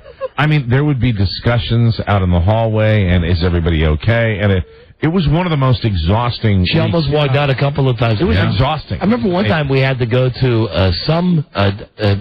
not a deli, but a bakery to get the gigantic breakfast. To get the gigantic plate of the breakfast foods that she required. Well, I don't think it was food as much as she wanted a specific kind of coffee in the morning. She wanted a fruit plate. A fruit plate. But from a certain place. But at least we got to look at her sister through the other side of the glass. It was a tense week for her. And I think if you really wanted to look at the history, that's where it kind of I think, Mike, you're right. Because then after that, then it just boiled down to petty stuff where we made fun of her VH1 show, and then to spite us, remember, she went on Howard's show the next day. Just to spite us. I have a hunch that if you extend the olive branch, when you pull it back, there's not going to be any olives on it. Hello, Rob. Hi, George. Don and Mike Show. George. Yes, isn't it true that the real falling out came about when you couldn't fit her picture on your website anymore? See, it's not the listeners aren't helping us. Everybody, please. Hello, Walt. Walt, Don, and Mike here. Yeah, you know what? Yeah, you know when Friends when they had Monica in that fat suit, right? Yeah, that's what reminded me of Leah. You know, it's that sexy girl in a fat suit. We are. There's definite piling on going on now. Okay, but you know what? You're right. That's the years and years that she was on the show. And it's our own fault. Where we were digging it, but maybe the listeners weren't digging it that I mean, we really kissed her ass. You and I used to compete to see who could be the funniest, who could be the cleverest, who could be the glibbest. And you stayed at her house. Okay, guilty. Guilty. You won that competition. And now looking back, lost.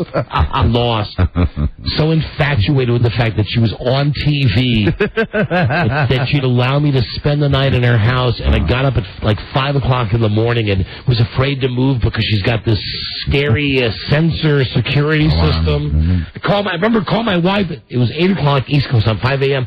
I'm in the guest room. She goes, how are things? I'm afraid to leave the room. It was always she has sensors everywhere. I'm afraid I'm going to trip the alarm. It was a little weird.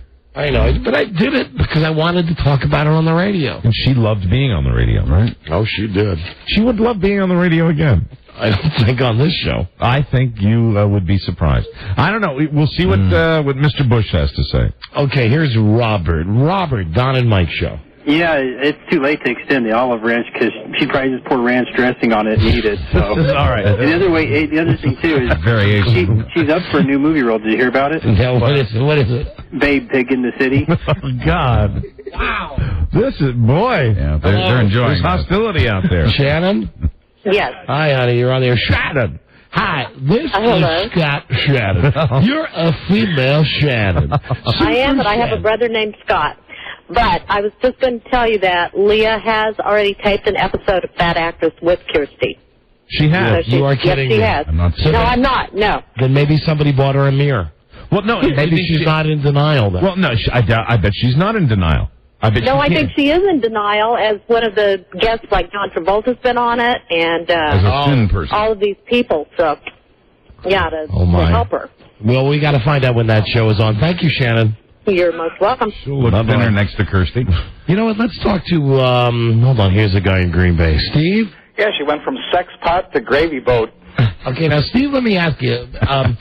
Yeah, you had your zinger ready there. Now, are you just piling on because it's fun to pile on a celebrity, or are you piling on because you heard our discussions with her before? I'm piling on because I couldn't stand her when she was in her little house in California, cackling away from her microphone in her bedroom. Oh, you actually listened during those days. Oh, yeah. All right. All right, Thank you for and I think that makes sense. Thank you for listening through all that. Yeah. Yeah, let's not forget when she didn't like to travel. Right. So the company paid to have the microphone in her house, and she would sit. God, did we yield to her? She would sit in her house, and it would sound awful. There was a 3-second coast-to-coast delay, and very, very tedious. And then we flew the show out to her. Okay, it's official. We can't go back. Hello, Jenny, my Jenny. Hello? Hi, Jenny. Hey, I was just calling because I wanted to say I think the trick, I just had a baby in May, and I think the trick is to exercise throughout your pregnancy.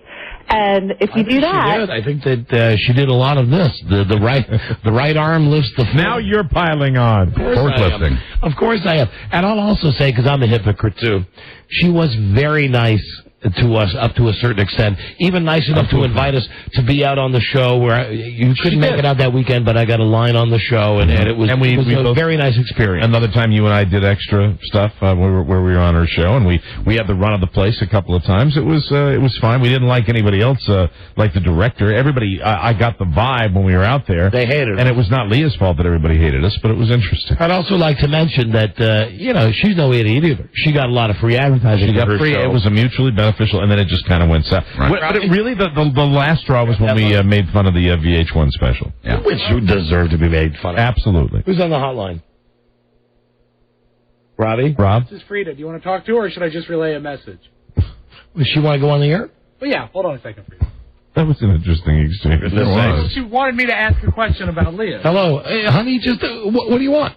Well, I didn't want to interrupt, but I wanted you to relate the stories that you might have forgotten. Remember when you ate with her and what crap she ate, like burgers and that kind of thing? I mean, she wasn't like the typical Hollywood starlet. Okay, now I'm going to need the meow sound effects now, because you really that's something I told you in confidence. Oh, well, sorry. That was a husband and wife thing. I mean, that was just me just saying, God, you wouldn't believe she eats like a pig.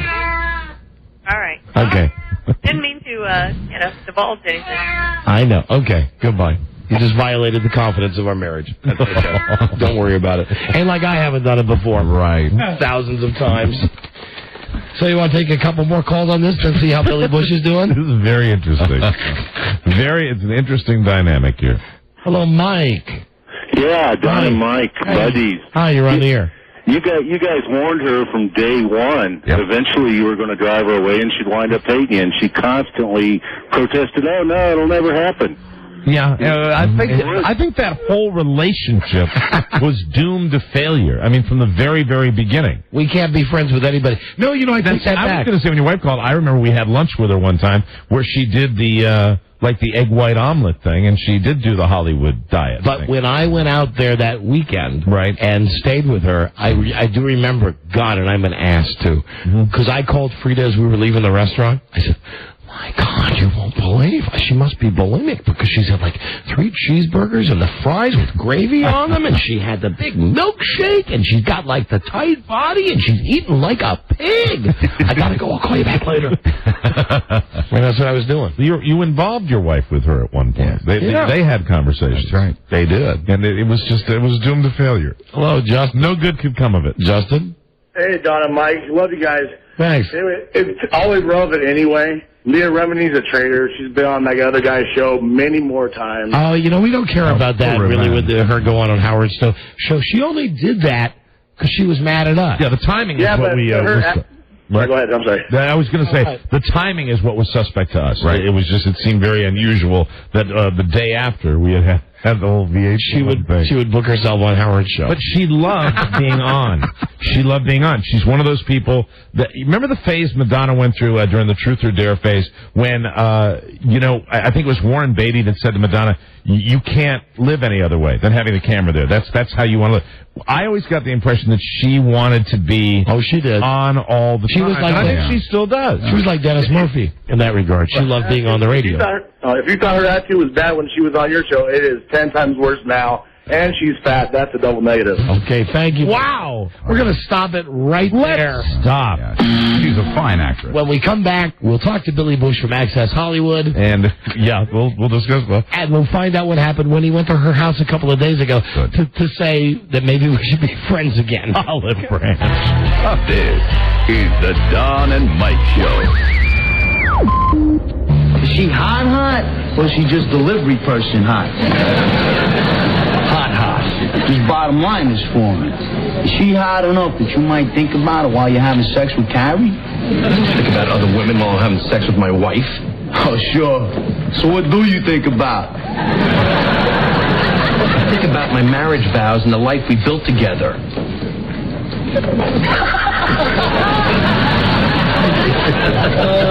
Funny stuff. Let them commit a vile act involving your faith. Don Geronimo and Michael Mara. We're not Kobe. Yeah, come on. Tomorrow, Friday, I'll get ready for the NFL, and we'll have Rich Eisen on from NFL Total Access, which is brought to us by Tower Records at Tower.com. No one has a bigger selection of music and movies you love than Tower.com. So I'm just sitting here thinking, God damn, I'm having a good time. Just in general. Yes, I like fun. Like doing the show. Believe it or not, Billy's on the phone. I'll make this we'll play the intro music here. There'll be a time, like in the last couple of years, we get to this point of the year, and I'll be honest, I would be going, can't freaking wait to get out of here. Crispy. I can't wait. I don't feel that way now. Now we look forward to the goofiness of this time of year. Yeah, we do. So anyway, and we're going to be here longer than we normally are to give you more shows right up to Christmas. Right? Yeah, I think you can look forward to these shows. It used to be crispy. Now it is goofy, and you will notice that the goofy factor will increase as we get deeper into December. This is the year that we're going till 10 p.m. on Christmas Eve. Shut up. Shut up, you. Anyway, I'm very blessed to be doing what I love, and I like working with you guys, and I like doing the show. Thank you. We love it too. And here's Billy Bush now from Access Hollywood. Hey, Billy. Did you just sign a new contract or something? No. We're surprised at how happy we are. Listen, normally I'm, like I said, normally I'm at this point going, oh Christ, how many more shows? But I'm loving it. Yeah. And you love radio, you love broadcasting. I love it. I love your show though. That's what I like. You got out of the scummy radio part and got into the scummy TV part. And it's scummy no matter where you go. What we want to know, Billy, is. Did you go to Leah Remini's house? Because we just had a segment about this. And we have to be honest with Billy and tell him what the segment was. The segment was not pretty. Here's the deal. It started like this, Billy. Last night, I said to Frida, do you want to watch The West Wing? She says, no, let's watch something at 10 o'clock. So I'm watching The West Wing, and she's walking by. She's watching King of Queens. And she said, turn on Channel 9. Watch King of Queens. And we had a discussion about Leah's figure. And I relayed that on the air, and then our listeners started calling in. They started piling on, and saying if there was an olive branch, she would probably want to dip it in ranch dressing. It was terrible. And then here we are after, talking to you the other day and kind of indicating to you that we want you to, maybe test the water and see what's going on. And I tested the waters. We definitely had a discussion about Don and Mike in the home of Leah Remini. Wow, okay. And here we go. All right, let's get it. We've been waiting. With the absolute. Rob, you got a Tiffany for me? Yeah, let's get the lowdown from Billy. Billy's a good guy. Things aren't good, fellas. Okay, well, details at 11, but I know. It seems to me that she said there was just a point where you turned mean on her. Okay. Went from fun and funny to mean. Now, just in our defense, Billy, and you know this from having worked you were in mean radio. all along? Oh, no. No, actually, we were not. Well, yes, but not really. There was a time when the company thought it would be a good idea to have her on the show every day, like as a regular person with a microphone and everything. So we went along with that, and she had never heard our show in totality. She only heard it when she was on it. So, like the second day that she was on the show for 4 hours. To kick it off, we actually flew out to Los Angeles to do a week of shows from L.A. So we're out there at Westwood One, and we're doing our regular show, and she would say stuff like we would do a bit that we would think is good, and she would say on the air, that wasn't funny. You're not being nice to people. And then she wouldn't say anything else, and it kind of, at that point, it kind of went right. Okay, she explained that part, and she said, it said the mics went off, and I can't remember who turned to her and said, don't say that on the air again. That would be me. Well, so how did it end with Leah after you brought our names? And sorry if that got you in trouble. I hope you did that after the camera was off. No, I did that after it was off, and I said, and she was, I got to admit, she was very cool, and I said, it was a shame though that this reunions, man. You gotta get back with Don and Mike. They loved having you on. And when it was they were hot for you. You were really good on the show. Come on, get back on there. Okay, and then she. I think we need to build this drama until she actually does return. In fact, I just sent her an email. She ain't coming back. While I was on hold, I sent an email and I said, "On with Don and Mike in 1 minute." Okay. Any message? And I said, "So sad. They loved you, and you were outstanding on the show. I'll be pushing for a reunion." Well, Billy, thank you. And her mother, by the way, is pretty tough. Yeah. Oh, her mom was there, huh? She walked in. I walked in, and she said, "Look at you. What are you, like 10?" Oh, wow. Did you? How often did you have to stifle back? Just, hey, shut up, horseface. I said, "It's so nice to meet you, And Billy, we really do appreciate you doing that for us and giving us the real assessment of where it stands. And really, after the last segment we had on the show, I think perhaps just as well. Everybody's happy. I think we move ever forward. Billy, thank you for that. Now let me ask you about Access Hollywood. When Nancy is out doing whatever she's doing, and she's lighting a tree somewhere, or she's going to go interview Arnold, do you get to take over the show on those nights? I mean, when she's out doing that stuff, or do they? You know what I mean? Do they bring somebody else in? How does that work? Yeah, we always have we like to have two in there. So we have Sean Robinson is in for Nancy O'Dell, and then when I'm gone, usually Tony Potts is in for me. Yeah, no, she's a good-looking woman. Sean Robinson? Yeah. She really is. She's easy on the eyes. She's easy on the eyes, and she's a single woman. She's kind of always, looking for that man, but I don't know. So would you rather do the crap that they make Nancy do, or would you rather do the crap that they make you do in the studio? Would you rather travel a lot or stay at home? I do travel a lot. I may be off to New York to host something in a couple of weeks again, and I do those pageants, Miss USA and Miss Universe. Oh, I forgot about that lottery winner. I forgot. Yeah, he's everywhere. Fellas, I want you to be my guest at the Miss USA. I believe is in Baltimore. Oh, really? Oh, God. In April. I'd go. We gotta get. You know what? You guys gotta. You should be the preliminary judges. Where when they say we say tonight, the preliminary judges have whittled them down to 10. You're the guys that sit up there and say, no, yes, no, and you get down to the final 10. So when the broadcast begins, you've got 10. I'll do it. So hold on. Tell me what's on your agenda. Maybe I'll put that in my contract. Say I'll do it as long as Don and Mike can be the prelim judges. So you have that gig lined up. Are you doing anything like the Hollywood Christmas parade, or are you doing anything like that? There's something that I won't mention just because it hasn't been finalized, and we don't know which direction it's going. But in a couple weeks in New York, it's big festive. It's prime time. It's Hollywoody and I mean it's Christmassy and all that. You've had a string of years, Billy. You've done pretty well, my friend. You have. I have. I got lucky. I got in. You know what it is? I'll tell you what. It's radio. Radio is so much harder than this. What I'm doing here, you've got 140 people putting together a half-an-hour strip show. Right. And you guys have, I don't know how many you have, but I had 3. Yeah, we have, 1.5. Putting together 4 hours every day. Well, you don't even have records to rely on. It's just you. Billy, thank you for the nice compliments. But back to you. Any late night Cinemax adult programming in your future? Any Cinemax programming? Late night. I mean, like when they do like the Red Shoe Diaries and stuff. Yeah, I love that. The girl from The Apprentice was on it. Oh, really? Remember the girl in last year's in the first Apprentice? What was her name? The one who was in the Red Shoe Diaries? Oh, I remember her. Yes, I surprised her with a tape of the Red Shoe. I said, "Now I want you to close your eyes. I brought something for a surprise." Hey, I have one more question about the nuts and bolts, and sorry to be boring you with this, but the actual downtime that you get, obviously you have a contract, but how much downtime do you get during the course of a year when you're able to just chill out a little bit? Yeah, I think it's like I don't think there really is. You just take off when you want. I'm not one who takes off a lot because neither are we. You got to be on. I mean, right. So I just take off. Of course, I'll be off for 2 weeks, like the 20th through the 4th of January, and then in the summer I'll take 2 weeks again. Well, that's too Maybe bad. 3. That's too bad for you. We as we approach our Johnny Carson-like vacation. Billy, I don't even know what's on your show tonight, so I'll ask you, because I thought we could just talk about Leah here for a couple of seconds. Do you have, what's your lead story tonight? The lead story is the Aviator premiere was with Leo DiCaprio was in New York. I mean, was in Hollywood last night, and I covered that.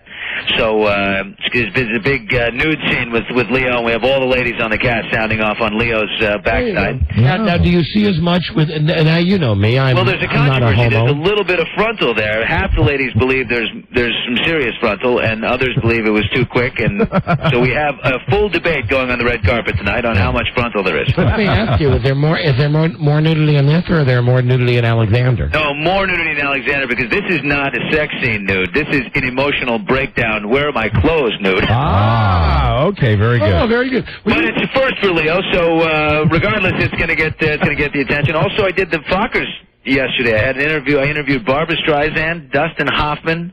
Hey, now that's big time. Wow. The whole crew, every single one of them. It was great. They only did 3 interviews, and one of them was ours. And wow. Have you seen the movie? I saw it. Yeah, I saw the Fockers. And I mean, what are you going to say? You're going to say it's good, but I'm going to tell you honestly. Yeah. Most of the people on our ranch say it was outstanding. I thought it was good, but I'm not going to rave because I went in. My expectations were so high. Mm-hmm. Right. To do what they did the first time again is very tough, and I just kind of waited for massive belly laughs, and they never really came. Okay, all right, fair enough. God damn, boy, can you imagine if you were this honest on your show? You'd be fired in one day. I don't have the time. I have like 5 seconds and a crack to say something. You imagine if it was, I'm Billy Bush, I spent the day with Dustin Hoffman. I got to tell you, really not a lot of belly laughs in this movie. That would not. Billy, you are really, no lie, I'm not blowing smoke. You're really great to talk to. Oh, thanks, man. I love coming on here. Let me tell you, it's a good thing. As much as you'll have me, I'll be on. I get the impression it's a little therapeutic for you, Billy. It is therapeutic. It's just little man time.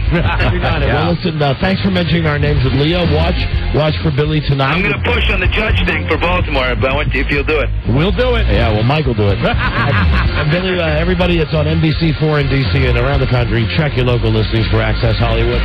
Thank you, Billy. See you, fellas. Okay. Bye, honey. You're funny. You a funny guy. You gave him the honey.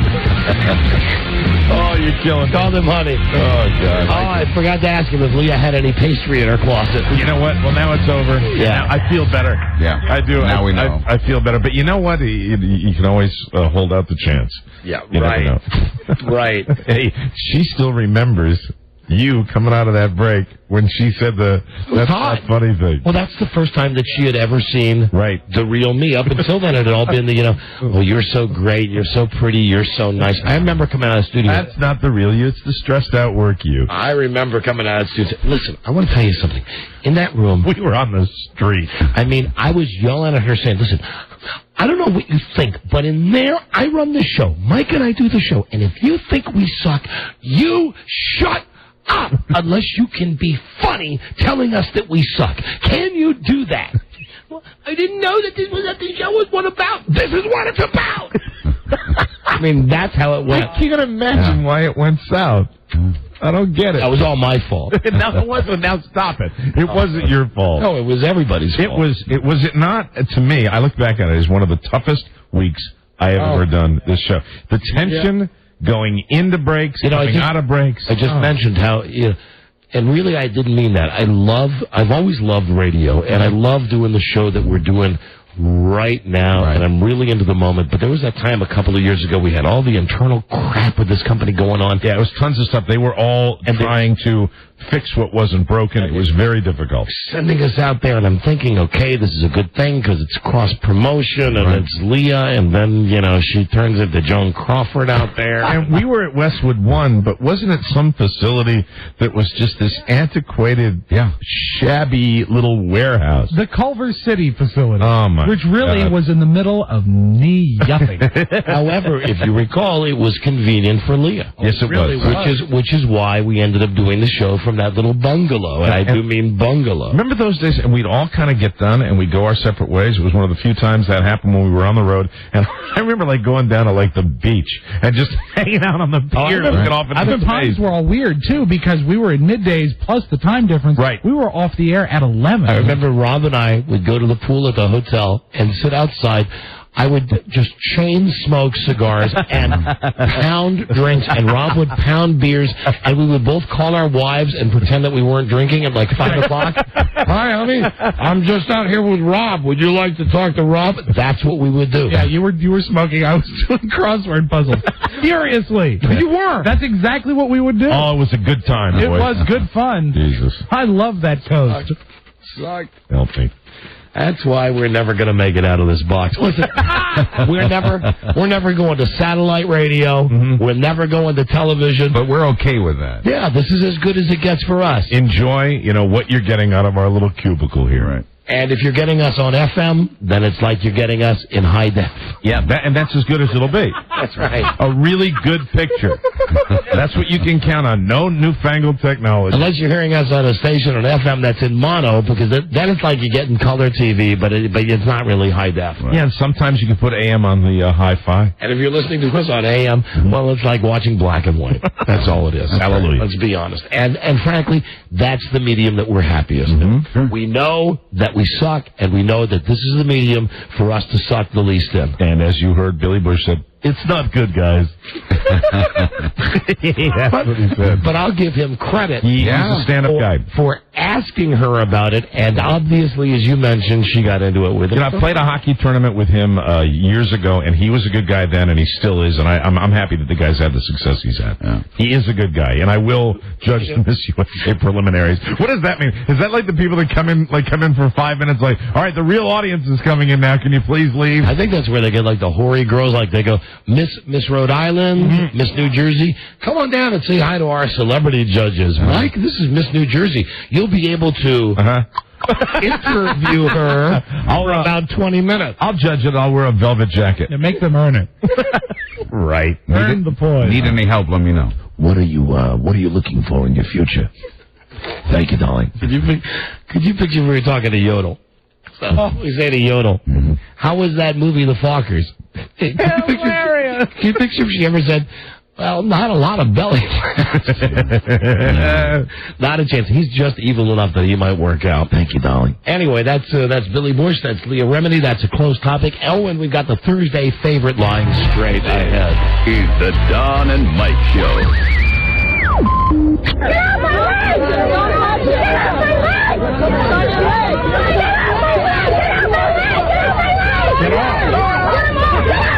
The Don and Mike Show.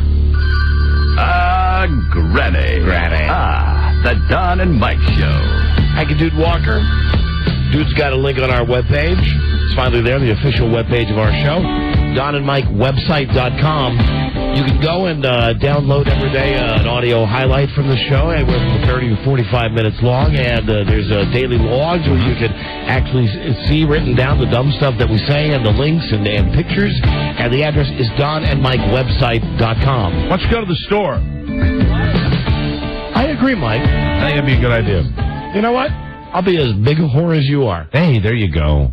Hank's Look Around Cafe. Hank's Look Around Cafe. Fair enough. Yes, sir. Bob. No, it's a good store. Go there. But I am most amazed by the response we've gotten from people who, the web guy told me that I think in the first week that it was up something like 600,000 people, I don't know, downloaded a certain segment that everybody wanted to hear it, and people have been contacting the webmaster saying there are a lot of people in towns where they can't hear the show anymore, and it's a way for them to get the show because whenever the show's on the internet, the station always gets caught. One word of warning: don't drink absinthe and then watch your computer screen when you're listening to our audio, because that little thing, that little that paint screensaver kind of like wobbly. It's the Windows Media Player. Right. It's very, very dangerous. Or it's very, very fun. It depends on your perspective. One man's danger is another man's fun. I can just close my eyes and see that. I bet you can. So anyway, people are going to the website. They're downloading all the stuff. And thank you for that. So it's DonandMikeWebsite.com. I already did the ad, right? Yeah. For Rich? Oh, well, then here we go with the Thursday favorite. I think you'll like this one.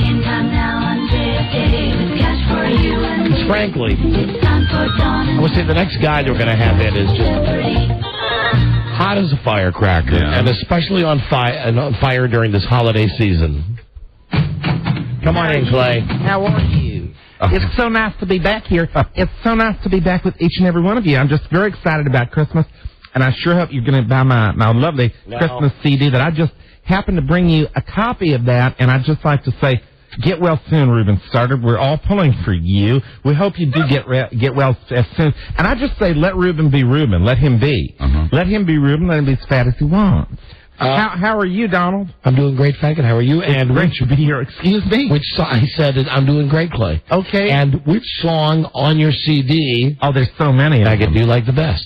Boy, there's some originals on there that I'm very fond of. We've got Oh Holy Night. You know the thing we've got Sleigh Ride, Silent Night. We've got the real CD. We've actually got the medley, which I'm very, very proud of. Hearts the Herald Angels sing with medley with Oh Come All You Faithful, which is, in my humble opinion, it'll tug your heartstrings. Yeah. It really will. But I'm just so excited to be on this show. It's just great. Can I just say something to my fans? Yes, of course. I would like to say to my fans, I'm so grateful for all of the cards and letters that I've received. And maybe it's because I'm associated now with Christmas, that I just received so many dear heart Christmas cards from all of my fans, from the Claniacs out there that just want to reach out and say hi, just greet me, just to support me, and I'm so delighted to be involved with each and every one of them. Can I just say a thank you? Can I say a thank you to them? Do you think it would be possible, even if you were starving, that you could ever eat a hungry man dinner? I don't think there's a chance, but I know Reuben could. Reuben used to eat 6 or 7 of them because we all roomed together when we were doing Idol, and Idol was you get camaraderie. You get camaraderie with all those people, and I remember Reuben changing in his dressing room just a big roly mound of silly, nice talent. He was so special to me, and I want to say that I tried one time to eat a Swanson's regular Hungry Man dinner, before they got larger. Yeah. And I just couldn't even make it through half of my Salisbury steak. What about? But I wouldn't want to eat a heavy meal when I was performing. I'm talking about the masculine thing. Have you ever had? How do you handle a hungry man? How do you handle a hungry man? The man handlers. It's just so nice to be here, and I'm very happy. I have one standing rule. What's that? If you're going to be associated with the Clay Aikin Christmas show, you have to wear your Sunday best. That is the requirement. Remember, that's a true story. Yeah. That's when he's doing these Christmas concerts, he wants. I eat light when I'm on the road. Though, to answer your question, I eat very light. Ties. You can tell what I ate because it leaves shapes pressing out in my belly. You can actually tell if I eat like a piece of fish or a fish stick, you'll see a little fish stick poking out because I'm so incredibly thin, and it makes you. Oh, you're playing something from my album. This is the Clay Aikin Christmas album. Listen up. I think you like it. Don't you like the orchestra? They are just a bunch of deer hearts. Hear those sleigh bells jingling, jing, jing, jingling. Isn't that lovely? That's nice. I don't believe we really have the Together with you. Thank you. I'm feeling a little raspy today. Unfortunately, I'm not in good voice, but that's the recording. Now play. Why don't you play my favorite? Okay. Which one? There's a song on there that I think you'll like, especially Geronimo. I think you'd like Merry Christmas with Love. Merry Christmas with Love. That's one of the originals. I'd like Merry Christmas with Love. Number 6, 7, 8. Cut great, Rob. Can I warn you? A warning to all you sensitive listeners. You listen to this song, you're going to cry. You're going to cry like a baby, like a little bambina. The cuts don't match. Oh, okay. Here we go. Here we go. Sounds like a Dennis Murphy production to me. Can I tell you something? Yeah, what? Every time I hear this song, even though I made it, I get a little cloudy myself thinking about this song. Isn't that lovely? You ever kissed a girl ever? Never. Watching you. What about your mom? Not even her. Your mama? My mom occasionally. No, I kissed her on the cheek. On the cheek? Yeah, Thanksgiving and Christmas and birthdays and such. Birthdays and such, Thunder Adams. You're not crying listening to this? No, I'm thinking about how much would you like to spend Christmas with Brad Pitt? But now, don't tease me like that. I'm going to be standing in line. I don't care how cold it is outside. I'll be standing in line for Ocean's 12. I'd like to have all 12 of those guys. Pitt, Clooney. Well, all those wonderful not people. All 12 are guys. You have Catherine Zeta-Jones. Oh, you have poo-poo on her. Julia Roberts. We don't need to talk about that. Let's talk about that Andy Garcia. That's one hunk of Latin love, Mr. Garcia. I'd love to get his autograph. I liked him. I liked him ever since The Untouchable. I thought he was the most touchable untouchable. That's just my opinion, though. Do you like this? Listen to me sing. No. Don't I have a voice? Someone told me one time, they said, Clay, you got a voice like a tiny little bird. Like a lark. You sing like a little lark bird. It's true. Oh, this is one of my favorites. This is a classic. It's a Christmas classic. You can enjoy this if you come out to the Clay Tour. You know, the truth is, this is like it's like the number one selling album in America behind the new U2 record. I have something to tell you. What's that? You can't get it in stores. Why? You can't get it. You can go to these stores and they're just not going to have it in stock. It's not going to happen. I'd love to take Mr. Andy Garcia out to dance to my CD. I sure will. Now, one of the things I do is I don't just sing in my tour, I dance. I dance to these fabulous songs. And I do like a little two-step, and I waltz around the stage, and I wear wonderful scarves. I wear different scarves just about every night. Every single night. You too. We'll stag all night long. You too. And I'm not talking about Austin Powers. U2 saw it. U2 sold 800. Is that right? 840,000 copies. That's a good number, man. Right, yeah. Sold 840,000 copies of Atomic Bomb in the first week. Yeah, well, you know, I'm doing pretty well too. I'm no shabby slouch. I'm not a shabby slouch. Bono seems dirty to me. Maybe it's just me, but I just wish somebody take him, shower him up, and clean him up a little bit, cut his hair, take those silly sunglasses off so we can see his pretty eyes. Have you seen the ads, of course, for the iPod with Bono? Yes. And I know you've got to be familiar with that song, Vertigo. It starts, hello, hello, hello, yes. We're going to that. I go, why don't you give us a little of that? I'm not going to do that for you. You know who I do like? Who? The Edge. That's the guy that's in the U2. That's the one I like. He's the one with that crew cut. Yeah. He's still my beating heart. The Edge. I'd like to meet there's so many musicians that I'd like to have the opportunity to perform with. Excuse me. I tripped on my tongue just for a second. There's so many that I would like to say. Can I just say, if I made my list right now, the top of my list would be little old Mick Jagger. I would just dance with him all night long to Winter Wonderland. He could be my Winter Wonderland. I know he's an older man, but I still think he's got it. He's got what it takes. Pleased to be addressing the rumors that I'm going to make up now. Yeah. About your Christmas special. Now, this part is true. Yes. You have a Christmas special with Barry Manilow. Mm-hmm. You have a concert tour with Barry Manilow. Yes, I do. Pleased to be addressing the rumor I'm making up right now. Yes. That you are, in fact, in love with Barry Manilow and may, in fact, be his love bitch. I have something to tell you. Now, I will make this statement that I'm making up as we go on, that it is past tense. Oh, so you were with There Barry. is no longer anything between me and Mr. Manilow.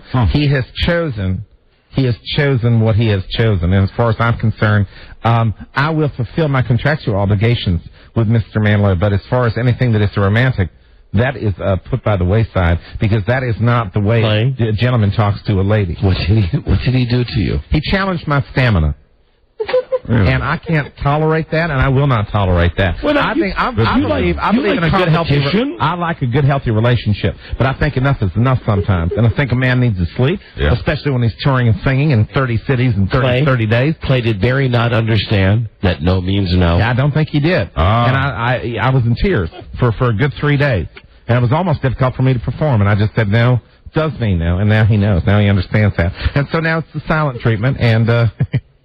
He brought my duration into question. Wow. Which I found very offensive. Sure. And he was offensive. He was offensive. He was offensive. Yes. Were some of his acts offensive? No, he smelled offensive. Barry Manilow did? Yeah. He smelled kind of like a combination of old high karate and mothballs. And it was not pleasant. Listen to me sing this song. Please. I've noticed you smell like old lady. Yeah. Oh, holy night. I'm wearing rose perfume. You smell like Aline Cunningham. Wonderful rose perfume. And I get a big jug of it, and I've worn it for years. And it makes me feel fresh after I shower. I shower 13 to 14 times a day. I do a song, then I go back and I shower. Oh, I tell you, this is a wonderful song. For all those people who want to buy this, if you buy my CD, I'm going to tell you, you're going to be the nutmeg in my eggnog. I love fudge, too. Yeah. There's a shock. Right. Have you got a... Can I just say something, though, because I don't want to slander anyone on your show. Sure. I just like to say I respect the talent of Barry Manilow, or as I called him, BM. He was wonderful. And I would always say, there's nobody that can sing finer than BM. He's a wonderful guy, and all he ate for 2 weeks was chicken salad. Wow. That's all he ate. Morning, noon, and night? Morning, noon, night. Breakfast, lunch, and dinner was chicken salad on one piece of lettuce. A romaine heart. A little bit of a romaine heart, chicken salad. Breakfast, lunch, and dinner. And he drank Tab. Like Bobcat Goldthwait? Warm Tab. Warm Tab like Warm Tab and chicken salad. It was wonderful. This is Oh Holy Night, in case you didn't know. Yeah.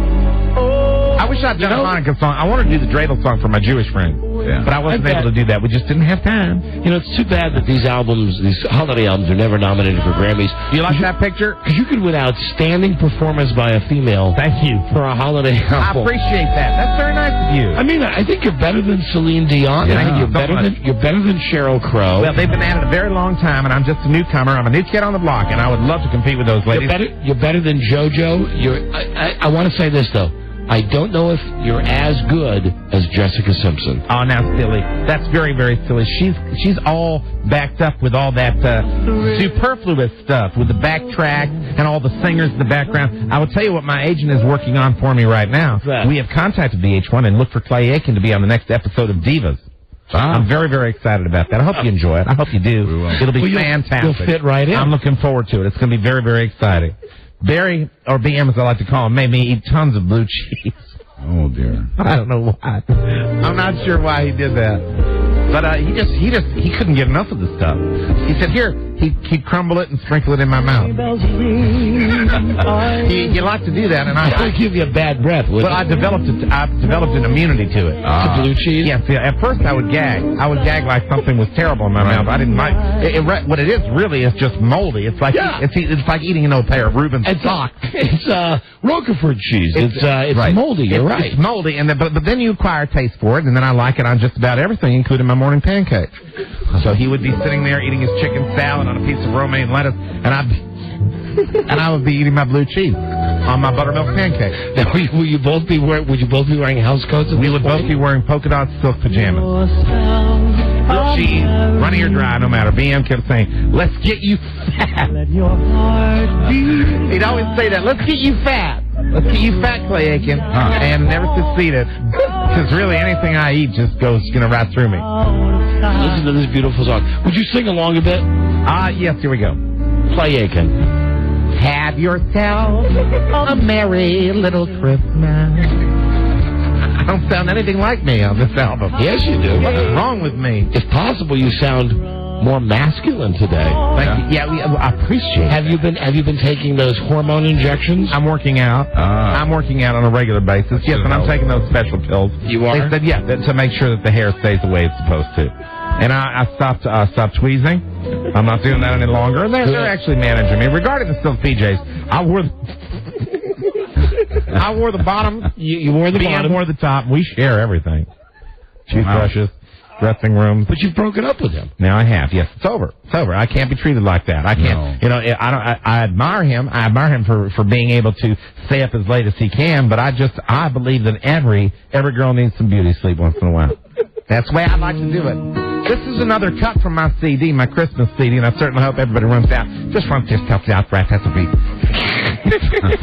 Runs out to the store. It's a very pretty picture on the front and on the inside. Look, do you like the sweater that I was wearing there? I was wearing a sweater. I'll tell you what I was wearing in that particular picture. It's a sport coat, followed by a sweatshirt. And underneath it, I have 14 T-shirts that I'm wearing, just to bulk me up a little bit. And inside, you're looking very retrospective as you look down at the ground here. Like, was this after Barry said something or did something to you? No, that was just that's a quiet moment. What I call that's a QMR. What's a QMR? And I play Aikin needs his QMR. It's about 3 or 4 times. A quiet moment of reflection. Oh. That's a quiet moment of reflection that I would have several times a day. There happened to be a photographer there, and we were in the middle of doing the photo shoot. And he caught me off to the side as I was taking. I said, "Listen, we've been at this for about an hour and a half. If you don't mind, I'd like to step outside for just a second and enjoy one of my QMRs.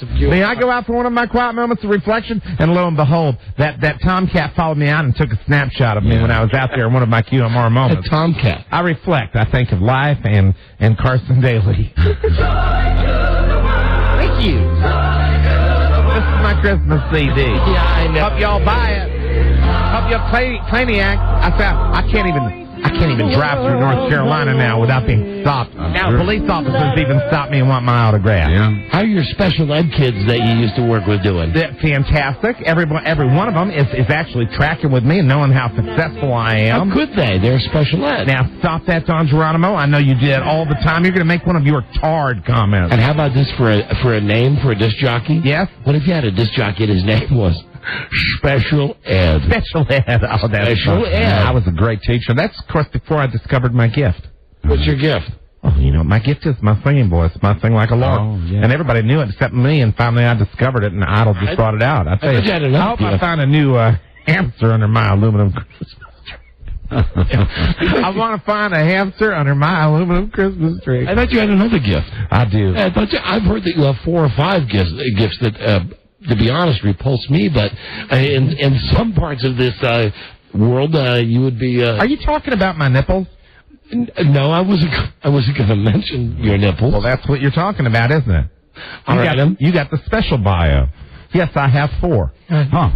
I do, and now the secret's out. Now you've embarrassed me in front of a reporter. Okay. Explain about the 2 that are on your shoulders. I do not possess the gift of stamina, according to Mr. Manilow. Don't worry about that. You have 2 nipples on your chest and 2 nipples on your shoulders. I do. My right shoulder, and now the ones that are on my chest are normal, and then the other 2 are on just above my right shoulder blade. Huh. And it's not something I'm proud of, or it's not something I'm embarrassed of either. It's something I don't care to talk about. Is there hair coming out? There's not hair on any part of my body.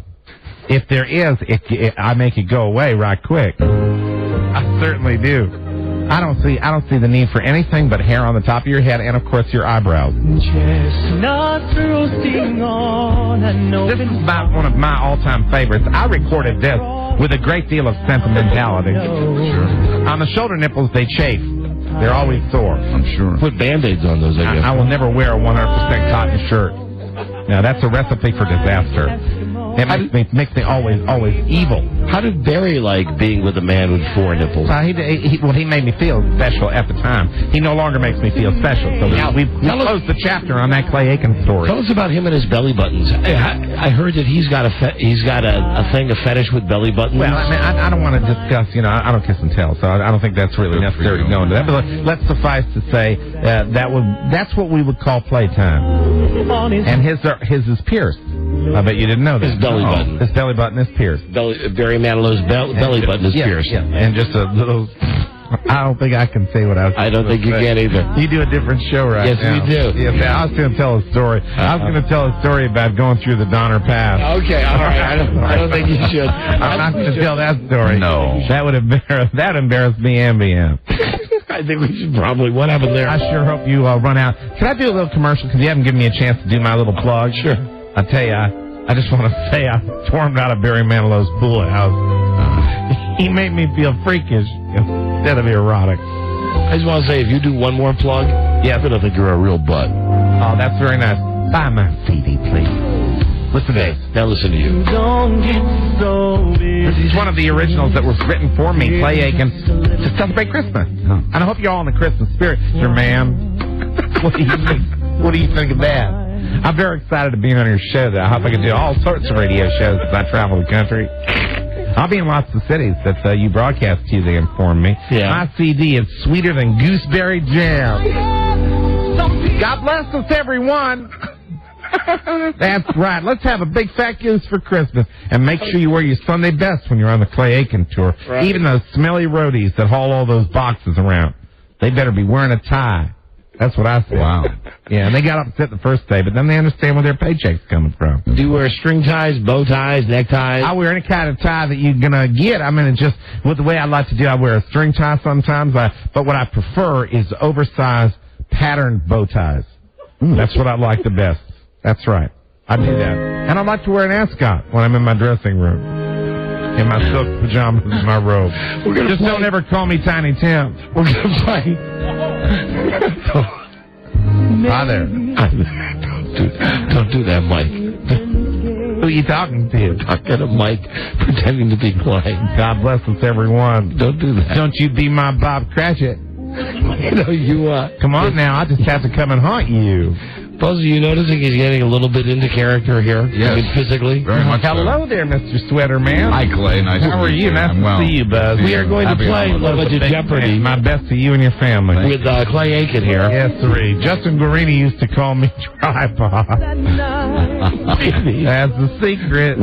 Rob Spiewak. We need a couple of callers at 877-365-3636. And if you're calling from Canada, the number is 800-636-1067. Can I give a shout out to Fantasia? Yeah. Good luck, girlfriend. Just Very wanted to say that. Very nice. I'm looking forward to the new Idol coming on. I think it's coming on in January. We'll all be back. If Ruben lives. We'll be right there. Is the Don and Mike Show. This is an emergency, and it can affect every one of us. That's all I can tell you right now. But we're trying to get things under control. In order to do that, we have to clear this area immediately. Right. So please go home and stay there. We'll keep in touch with you through your radio station. The Don and Mike Show. Now, Clay? Yes? I want to warn you, after these people sing this, The Don and Mike Show. Right. I'm going to play a song that's probably a little too loud for you. So just, I know you got that thing where you scream like a girl if it's too loud. Please don't. It's a wonderful rejoinder. Let's not do. Okay, here we go. And we're coming back in 3, 2, 1. The Don and Mike Show. That hurt my ears. Oh, why is that screaming? That's not necessary. Man, oh man, but I tell you, I sure do like Robert Palmer. I stepped on it. Hold on. I stepped on the intro. Here's something nice and soft. Something soft. Because I love it when you scream when Something soft like some mittens. He screams like a girl when a loud rock lyric comes on. Can I call you mittens? The Don and Mike Show.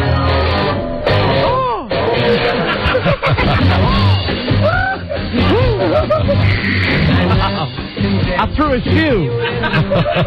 I did. I threw a loafer. I threw one of my Ferragamos. Oh, man. What are your Ferragamos? Yes, one of my lovely loafers, my Italian loafers. I have to splurge on something. That's what I splurge on. Okay, here you go. You play some more rock and roll for me. I think you'll like this one. We got to play the game here. All The right. Don and Mike Show. Are you screaming at this? Just a little scream. This is kind of like soft rock. It is. This doesn't bother me. This one doesn't bother you? Yeah, but it's still smelly. Still a smelly song. God damn it. Right. The Don and Mike Show. What? Now, that's just not proper. That's just improper. Clay? You just had a man take the Lord's name in vain on your tape. Yeah. You pressed the button and he said that. Right. Please don't do that again. God damn it. That's improper. The Don and Mike Show. Oh, that's just improper. It's a random thing that just comes up. There's like 80 of them on this tape thing. Well, I just want to tell you, during the rest of my visit, you will have to deal with Clay Aikin sad. Oh, Oh, that'll cheer me up, though. That's something from my CD. God damn it. Now, that's the Don and Mike Show. That is disgusting. Why are you doing this to me? You're picking on me. You're gonna. God damn it. That's horrible. I don't want to be associated with that. Glory to the newborn. God damn it. Stop it. Stop it. Hey. My goodness. Flustered him. Well, stop I'll tell you right now. What, Clay? Thank you. Thank you for what? Thank you to my Heavenly Father for providing me with opportunities and gifts far greater than I deserve. That's nice. Let's play the game, shall we? Yes, Clay. Let's play Low Budget Jeopardy. Clay, come on. It's time. Yes, it is. God damn it. All right. The Don and Mike Show. This is Low Budget Jeopardy, and now entering the studio is our challenger. He is a waiter from Sacramento. Let's say hi to Sam Nation. Hello, Sam. How you doing, dude? Good. How are you guys? We're doing great, thank you. And now entering the studio is our returning champion. His one-day winning total is $48.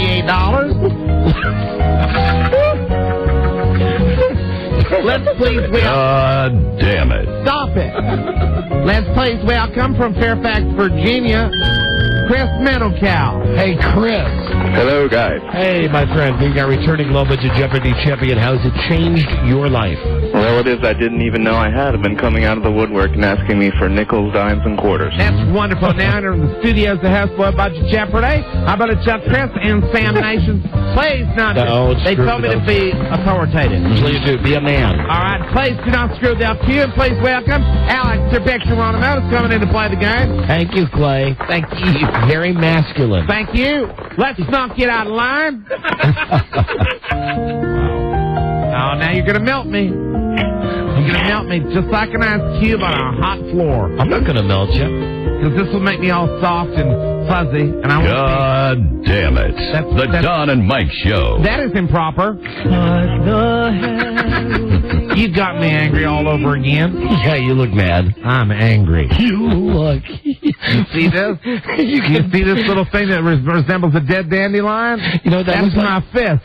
Do you know how old Rob's son is? How? Robert, my godson. He's 2. Yes. I think his fist is bigger than yours. Well, that's wonderful. Then why? I suppose you're going to bring him in, challenge us to a 5. Where's the nearest Cracker Barrel? I'm starving to death. Sure. Here are the categories, guys. Yes, let's do. The categories are This Week on the Don and Mike Show. I haven't been listening regularly because I have been in travel. Yeah. Name That Ron. I need a corn muffin. Who is the starting quarterback this week? Quarterback. Yeah, I know. They warned me about you. What? That we would discuss some masculine topics? You could talk about football. Celebrity stuff. I can probably be good at that. And military stuff. No, wrong. Boo. So we have This Week on the Show. You just did that thing with your wrist. Yeah, I don't lie. I'm a lover, not a fighter. This Week on the Don and Mike Show. Yeah. Name That Ron. Who's the starting quarterback? Celebrity stuff, military stuff, and Sam in Sacramento on KHTK. You're the champion. Challenger. I'm sorry. We'll start with you. Okay, I'll take celebrity stuff for $1. Celebrity stuff. Good luck, Sam. Thank you. Thank you what? Thank you what? Thank you, Clay. There we are. That's wonderful. You gonna play that in the background the whole time? No, I don't think so. Oh, it's probably one of my God favorites. damn it. Stop the it. Don and Mike Show. Just stop it. Disgusting. That's disgusting. Thank you. Here we go, celebrity stuff. And Sam, for one, this piece of Seinfeld memorabilia was donated to the Smithsonian. What is the coffee table? Chris, it's your chance to steal. What is the puffy shirt? Correct. That's why that guy's the champion, right, Chris? Chris Menacow. Now select again, Chris. Celebrity stuff for 2. She had twins and named them retarded, goofy names. Who is... Sam, it's your chance to steal. Mouth breather. Who is Julia Roberts? There you go. $2. Sam's on the board. We got ourselves a game here, gentlemen. Let's go. Celebrity stuff for $3. This rock legend will perform at this year's Super Bowl halftime. Who is Rod Stewart? I said Chris, rock legend. It's your chance to steal. Who is Paul McCartney? Buzzer got you, my friend. Maybe you didn't hear it. There it is. Oh, my goodness. That just made the hair on my arm stand straight up. Yeah, that's Paul McCartney. I thought you didn't have any hair. I was lying. Sam, you're in control. I'll take military stuff for $1. It just made all the hair follicles stand up. They look like a bunch of little pimples on your arms. I look kind of like a boiled chicken. That's exactly what it looks like. What do you look like? I picked them individually out of my skin. You know Mr. Bigglesworth? Yes, that's exactly what I look like when I get out of the shower. Oh. I do. I have a similar bone structure. I do. To Mr. Bigglesworth. I'm all just kind of patchy and pink. Shaved completely. Like Mr. Bigglesworth. Not really necessary to shave most of me, though. There's no hair growing on me. Yeah. I'm not even a fuzzy peach. Chris, thank you. Who's in charge here, Chris? Sam's in control. Sam, I'm sorry. Select again, Sam. Sam, he am. Go again, Sam. Military for $1, please. Military stuff. This is the country with the most submarines in the world. What is Russia? Negative. Chris, your chance to steal. What is America?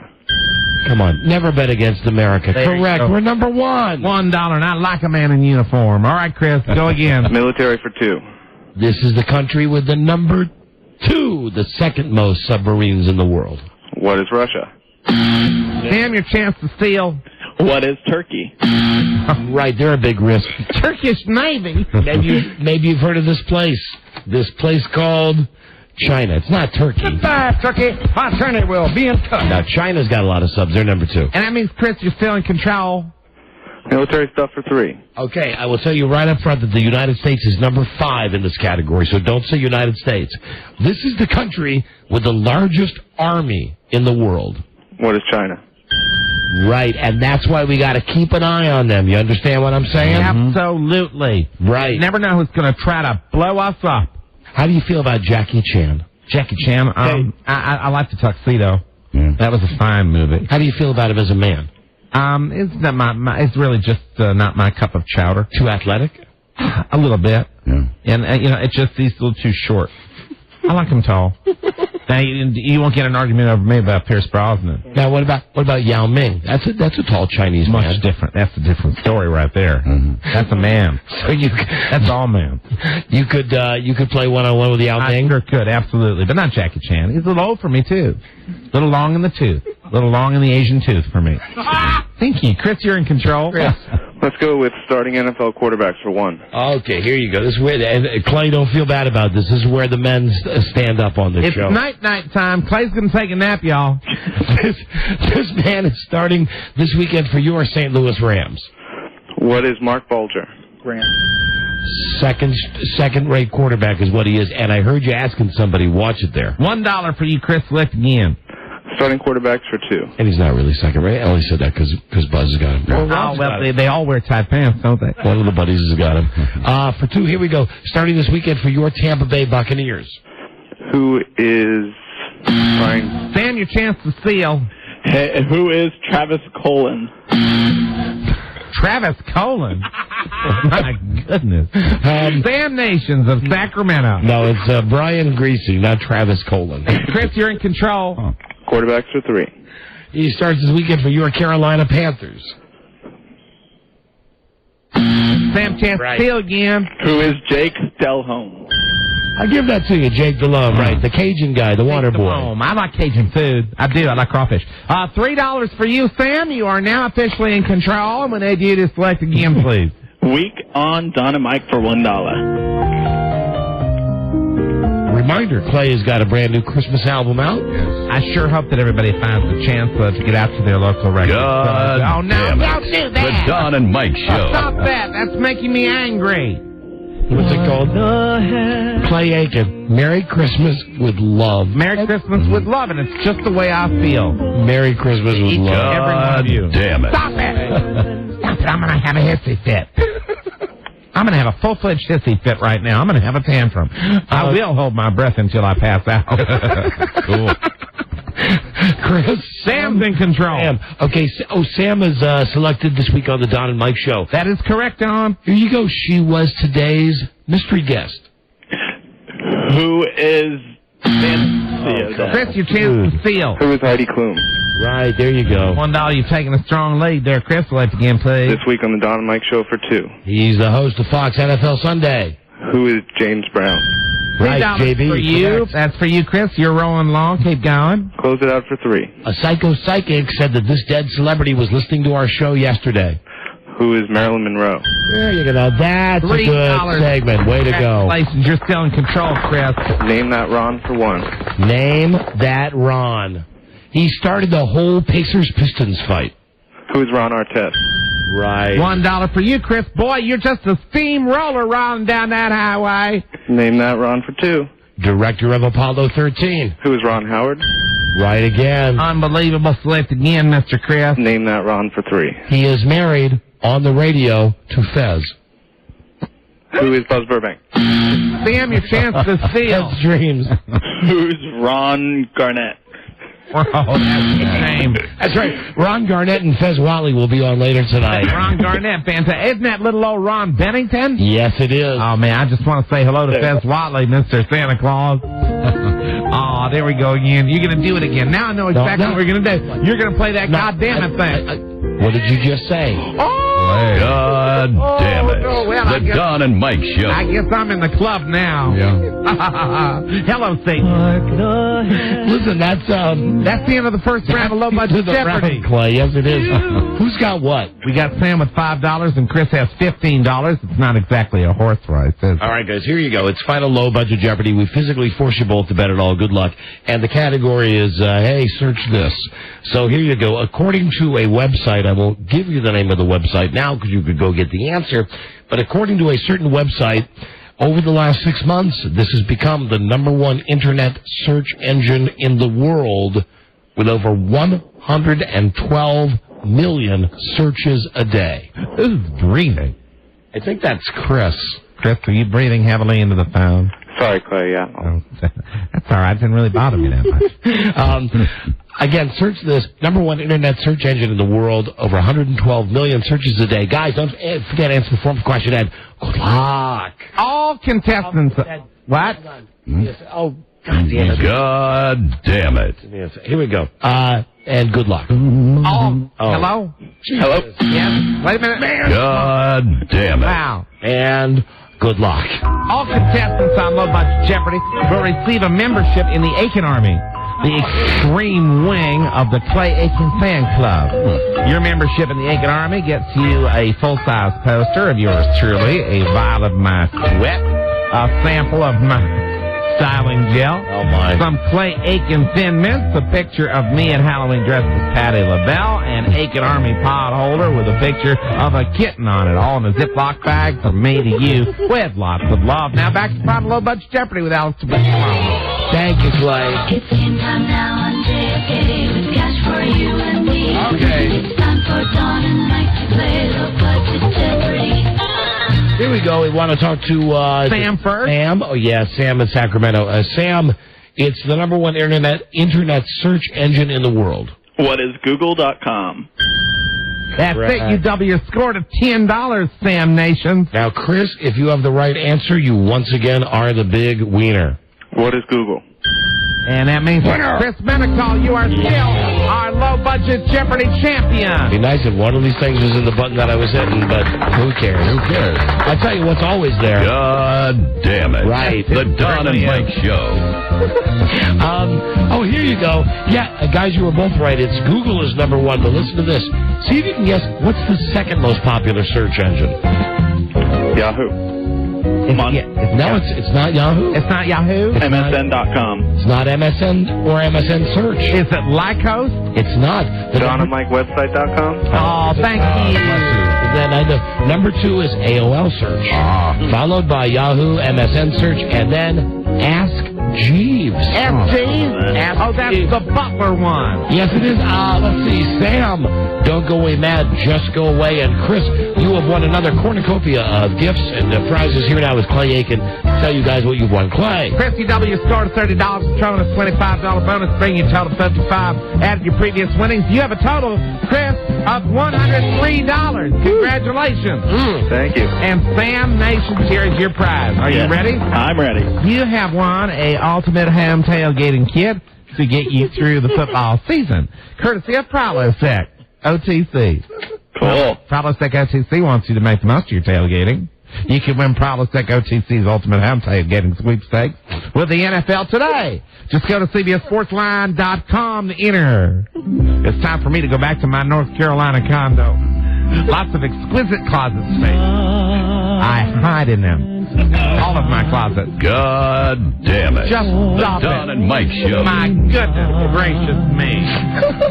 I just would like to take this opportunity to wish you and yours a very happy holiday season. Don Geronimo, Rob Seawack, Buzz Burbank, Thank you, your producer Bethany McBride, and Mr. Joe Orger also, and Todd Hughes. From Bennington, Fez Watley. I would like to also say hi to Justy Johnson. Is Joe single? Is he single? Joe Ordinger. He's engaged. All right, I understand he got his hair cut because he knew I was coming in today. Sam and Chris, guys, have a great weekend. Thank you for listening. You guys too. Y'all take care. And Clay, well, what can we say? We can say yeehaw! The new Christmas CD is out there. Yes, it is. Thank you so much for having me on your program. And good luck with the Marty Bass show. I wish you the gayest tidings this holiday season. Thank you so much. May you find mistletoe everywhere you look. I certainly hope so. I hope it hangs over your head for the entire holiday season. That will be a delightful thing. And look at you with your shaggy long hair, Rob Spiewak. Rob Spiewak, a man after my own heart. Don me now our gay apparel as we get our letter in theater arts. Buzz. Yes. In a world where owning radio was strictly forbidden, one man found a way to bring good news to his people. He's all man. He made it up. He made it up. Yeah. Buzz Gridley. Hi, Buzz. Hi. Hi, Don and Mike. Hello there. Hi, Clay. How you doing? Hi there. I just love it when he says Clay. Today. What, Clay? I'd love to improv with Rob. That'd be so much fun. I'm sorry, I'm interrupting. I know this is not my time. My limousine is waiting. My chariot awaits. Buzz, what's your lead story tonight? Today on News and Comment, we whip a little democracy on Iraq, whether it's ready or not. And we're sending more troops. Oh, he is a tough guy, isn't he? Yes, he is. Stay tuned for news and comments coming up on the Don and Mike Show. And Clay, don't forget, that was exceedingly professional. Time to get into my Roman Emperor outfit. The Don and Mike Show. What's the word from Planet Crackpot? The Don and Mike Show. God damn it. Oh, now, come the on. Don and Mike Show. Now, that's just being repetitive, Rob. Hold on, give me a fresh one. The gods of air and wind, Don Geronimo and Mike O'Mara. All right, and station break. Pittsburgh. I love the bird. Yeah. WURP. Baltimore Charm City. Live 105.7. How about Burlington, Vermont? 96.7. The Zone FM. And in Buffalo, FM Talk 92.9. WBUF. It's time for Buzz. Someone called for a doctor. See, I was really looking over to make sure. See, this button is right next to this button. Someone called for a doctor? And unless I look, and when I look, it takes my mouth away from the microphone. Yes. It's a wonderful layout of this studio that's designed really for your convenience. For an octopus. Let me just, now that I got my finger on the right... Hello. See? That's the Jerry Lewis. It's Jerry, the doctor. Someone called for a doctor? And the phone scan. Okay, I got the finger on the right button this time. Viramax, the world's #1 sexual pleasure performance enhancer, doctor developed. Someone called for a doctor? That's it. Clinically tested. 1-888 try VMAX. They bring us Buzz, and now here is Buzz. Hi, Buzz. Hi, Don and Mike. The U.S. Hey, baby, how about a little democracy? Iraq. Not tonight. I have a headache from all the guns and bombs. The U.S. Well, we're going to do it anyway. And so it goes between Washington and Baghdad. Yes. Buzz, no means no. That's right. That is right, Don. I'm Iraq, and I don't have to take this anymore. That's right. Hey, with a country like that, you could go places. With I'm Iraq. And I don't have to take that. That's still the greatest PSA ever. With the same vacant but steely-eyed determination that got him reelected, the president says Iraq will have a free democratic election on January 30th. Are you editorializing there? Even though more than a dozen political parties in Iraq say the vote should be postponed until the shooting dies down. You know, am I going to hear this same treatment on the story if I watch Brian Williams tonight? Same thing. He's going to start this tonight. Yeah, Brian Williams. Toward this end, stopping the shooting, the president sending another 1,500 troops and extending the assignments of more than 1,000 others.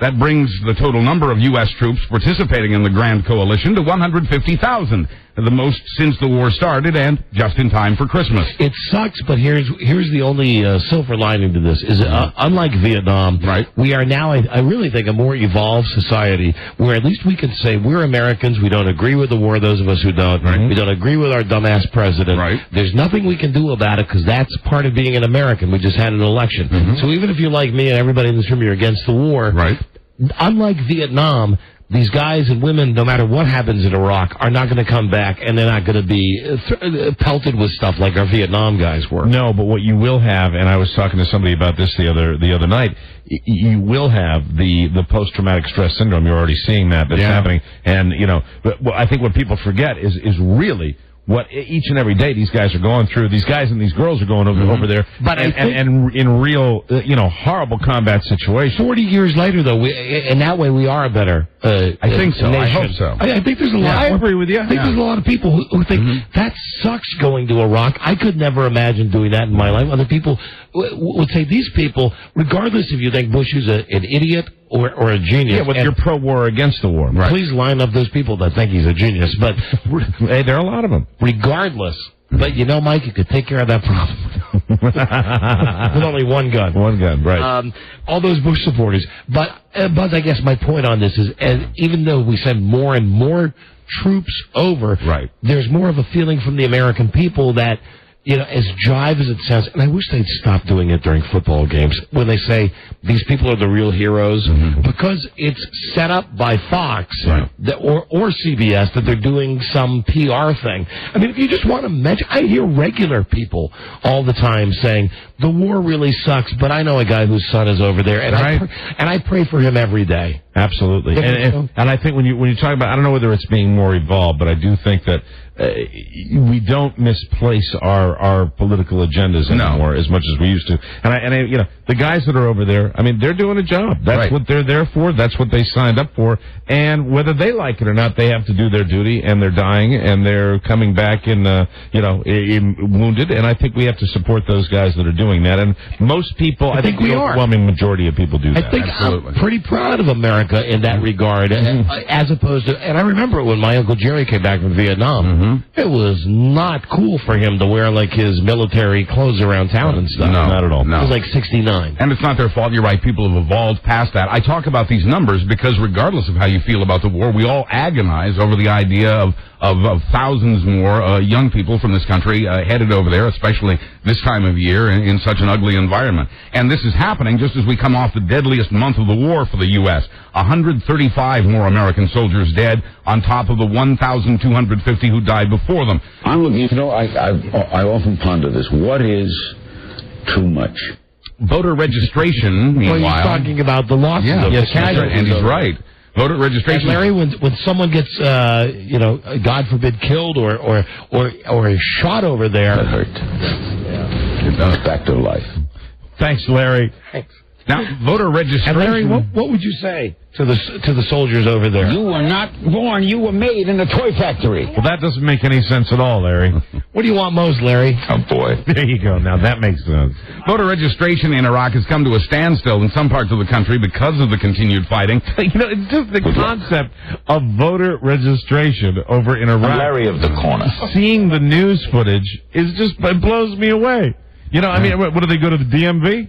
I mean, it's totally weird. They have places set up, but a lot of those places are shut down now because of the continued fighting. You have to go down. Listen, I know. Honey, I'm going out to vote to register, but listen, if the bomb goes off, I won't be back. Right. And they've got nothing like MTV where you've got, Sean Combs saying, no. Yo. Vote or die. Yo, Iraq, what's up?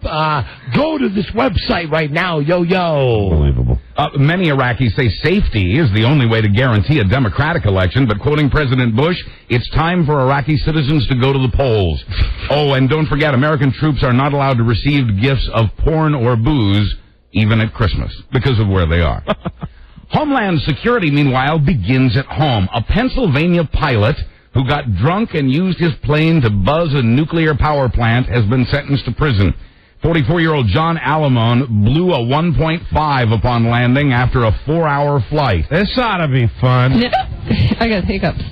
Flight also took him way too close to 6 commercial jetliners. I'll drink to that. He'll do between 6 months and 2 years behind bars for that. But it wasn't until this case that Pennsylvania authorities realized they don't have a law against drunk flying. They're now working on changing that.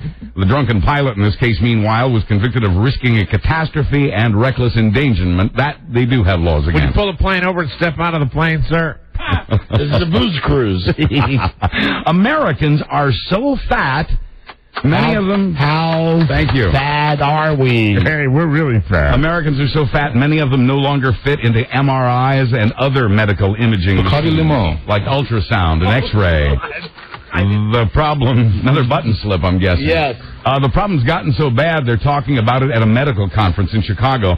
It's gotten so bad, a doctor from Boston's Mass General says the machine's makers, quote, incredible, need to think about design changes to obtain quality imaging in larger patients. Wow. The number of cases of people being too fat for the equipment has doubled in the last 15 years. I can't fit into my MRI. That is simply unbelievable. Where's the accessible MRI? Hello. Hi, baby. Did you ever suck the jelly out of a jelly donut and then fill it with chocolate swirl ice cream? Just in this country, here are the figures. 127 million people are overweight, but do not eat pizza. 60 million people are obese, and do not drink any alcoholic beverages. Do not eat butter, margarine, oils, lard, or fat of any kind. We are going inside the dressing room of TV's Leah Remini, where she is meeting with her CBS consultant. Yes. Do not eat fried foods. Do not eat bread. Do not eat bananas, grapes, watermelon, or any fruits other than grapefruit or cantaloupe. Do not eat spaghetti or macaroni of any kind. Leah. Do not eat pizza. Do not eat pizza. Do not eat popcorn, potato chips, or pretzels. Do not eat puddings or custard. When she say nougat? Ice cream, frozen custard, or frozen yogurt. Do not eat cookies, pies, cakes, pancakes, waffles, or any baked goods. Nougat? Do not eat chocolate, caramel, fudge, nougat. Okay, there it is. I love the nougat. 60 million people in this country are obese. 9 million are severely obese. Morbidly obese. That's both of those groups over and above the 127 million people who are simply overweight. Lighten up. The meat might have been blessed by a rabbi, but what's happening at some slaughterhouses isn't kosher, according to PETA. The self-proclaimed animal rights group has secretly videotaped the workings of a kosher slaughterhouse in Des Moines, Iowa, including the gutting of live animals. This is Michael Huffman, and you're listening to Jew to Jew. The gutting of live animals? PETA says the videotape shows on their website cutting open the animal and letting the entrails come out while the animal is still alive. Excuse me. Yes. Michael Alston? Yes, sir. Here's my problem with this story, why I believe it's propaganda. Okay, go ahead. Where's this dateline on this story? Iowa, yes. Right. Yeah, Jews in Iowa. Right. It's ridiculous. Next story, please. PETA isn't objecting to the killing, just the method, which it says is absolutely outrageous. It says some of the animals go through 3 or 4 minutes of hell before dying. Describe hell. Try making a train on 7th Avenue when you've got a 9:30 meeting. Well, that can be rough, but that's hell. Not as bad as having your entrails come out while you're alive. Great wisdom from my friend the doctor. The plant supervising... Thank you, attorney. Thank you. Thank you, counselor. You're welcome. The supervising rabbi... Are you hanging out your shingle in Iowa? Yes, as many times as I can. If we go wide. We'll put as many offices in as many states as possible, consistent with quality. The supervising rabbi at the slaughterhouse says the videotape from PETA just proves that the slaughtering is being done correctly under Jewish law, which forbids stunning an animal before killing it for food. Jewish law, however, also says the animal's death must be instant and painless. I still find it funny that there are Jewish people in Iowa. That's very in Iowa. There's a rabbi at the plant. In Iowa. This much we know. Ha ha. They walk among us. I think we just heard that story. No, this is a different story. Moving on now. Oh. And it begins, they walk among us. This is going to be really scary. 1 in every 100 people in this country is a psychopath. Is there one where you work? Forget it. Mm-mm. Probably the least likely suspect, according to a professor at the University of British Columbia. He says the psychopath where you work is probably the snake in the suit who climbs the corporate ladder with the greatest of ease. Hey, Todd Hughes. This is really going to be scary. I'm not kidding you this time. White-collar psychopaths, he calls them, or American Psycho, if you remember your movies. Right. Yesterday. Bone and the Sicilian Broil. Right, like that. The professor told a conference in Belfast that corporate psychopaths use arrogance and superficial charm to get where they're going. God, it's like an Infinity Broadcasting board meeting. What haven't I done for you? While knocking off anyone who gets in their way. I know it's going to be scary. I'm not kidding you. A corporate psycho, according to the professor, will defraud people of their life savings, then happily go to the Mediterranean and never give it a thought. Wow. That's like everybody here. Like everybody with a suit here. Amen. And from our Whatever Happened To department, Jack Whitaker, the man who won a record $315 million Powerball jackpot. Hey, Buzz? Yes? Whatever happened to that guy? Hey, what happened? What happened to that guy? I'll tell you, you can take the boy out of West Virginia, but you can't take West Virginia out of the boy. Oh, here we go. Bought himself a Hummer, got drunk, slammed it into a concrete median. Trooper wrote him up for DUI and carrying a pistol. Jack's been a busy boy since winning the $315 million. He says his car, his house, and his business have been broken into several times each. Have you seen the videotape of this guy? I haven't. Okay. Isn't he an old guy? Yeah, they rerun it over and over with this DUI thing. Mm-hmm. I guess it was when he won the lottery. Right. He has got the white trash, almost looks like an oil man, used car salesman type suit. He's got the big, giant Bud Adams, J.R. Oh, I have seen the cowboy hat. Cheap cowboy hat. Right. And he's cutting a cake that looks like it made in a 3-day, this cake has been made for 3 days at Giant Eagle. Buy it now, we're going to give it to a homeless shelter. Sure. And in real cheap icing, it says, newest millionaire. and it's him at his happiest. Right. Yeah, he's cutting a slice of this cake, and he's thinking, Am I going to eat it? I'm going to eat a piece of this a mile wide. It's mile wide. Mile wide. Things have gone south since he cut that cake. Back in January, he was arrested for assaulting a bar manager. In September, a dead body was found on his property. It was natural causes, and Jack was out of town at the time, but still, now he's hit a median and been written up for DUI. Man, I tell you, money can't buy you happiness. And I'm telling you, this guy, I know I'm going old school. He looks like the guy. Who's the guy that used to be the coach of the Oilers? Bum Phillips. Bum Phillips, Mike. Right. With the crew cut and the big straw cowboy hat. That's just who this guy looks like. Just dumb as a box of cotton balls. And whatever happened to Cato Kalin? The former O.J. Simpson sidekick now works for the National Lampoon Network in comedy development. Hey, I hear CBS is thinking about hiring him to replace Stern. Oh, fantastic. If you don't laugh, you cry. He says he's working on a female Animal House movie shot in Miami with Paris Hilton. That's brilliant. After a brief stint in radio, Kalin's now hosting a show on Lampoon's cable TV network. And he's dating a lingerie model who will be turning up soon in either Playboy or Penthouse. Kato? Quoting Cato, no more O.J., it's all about entertainment. Kato!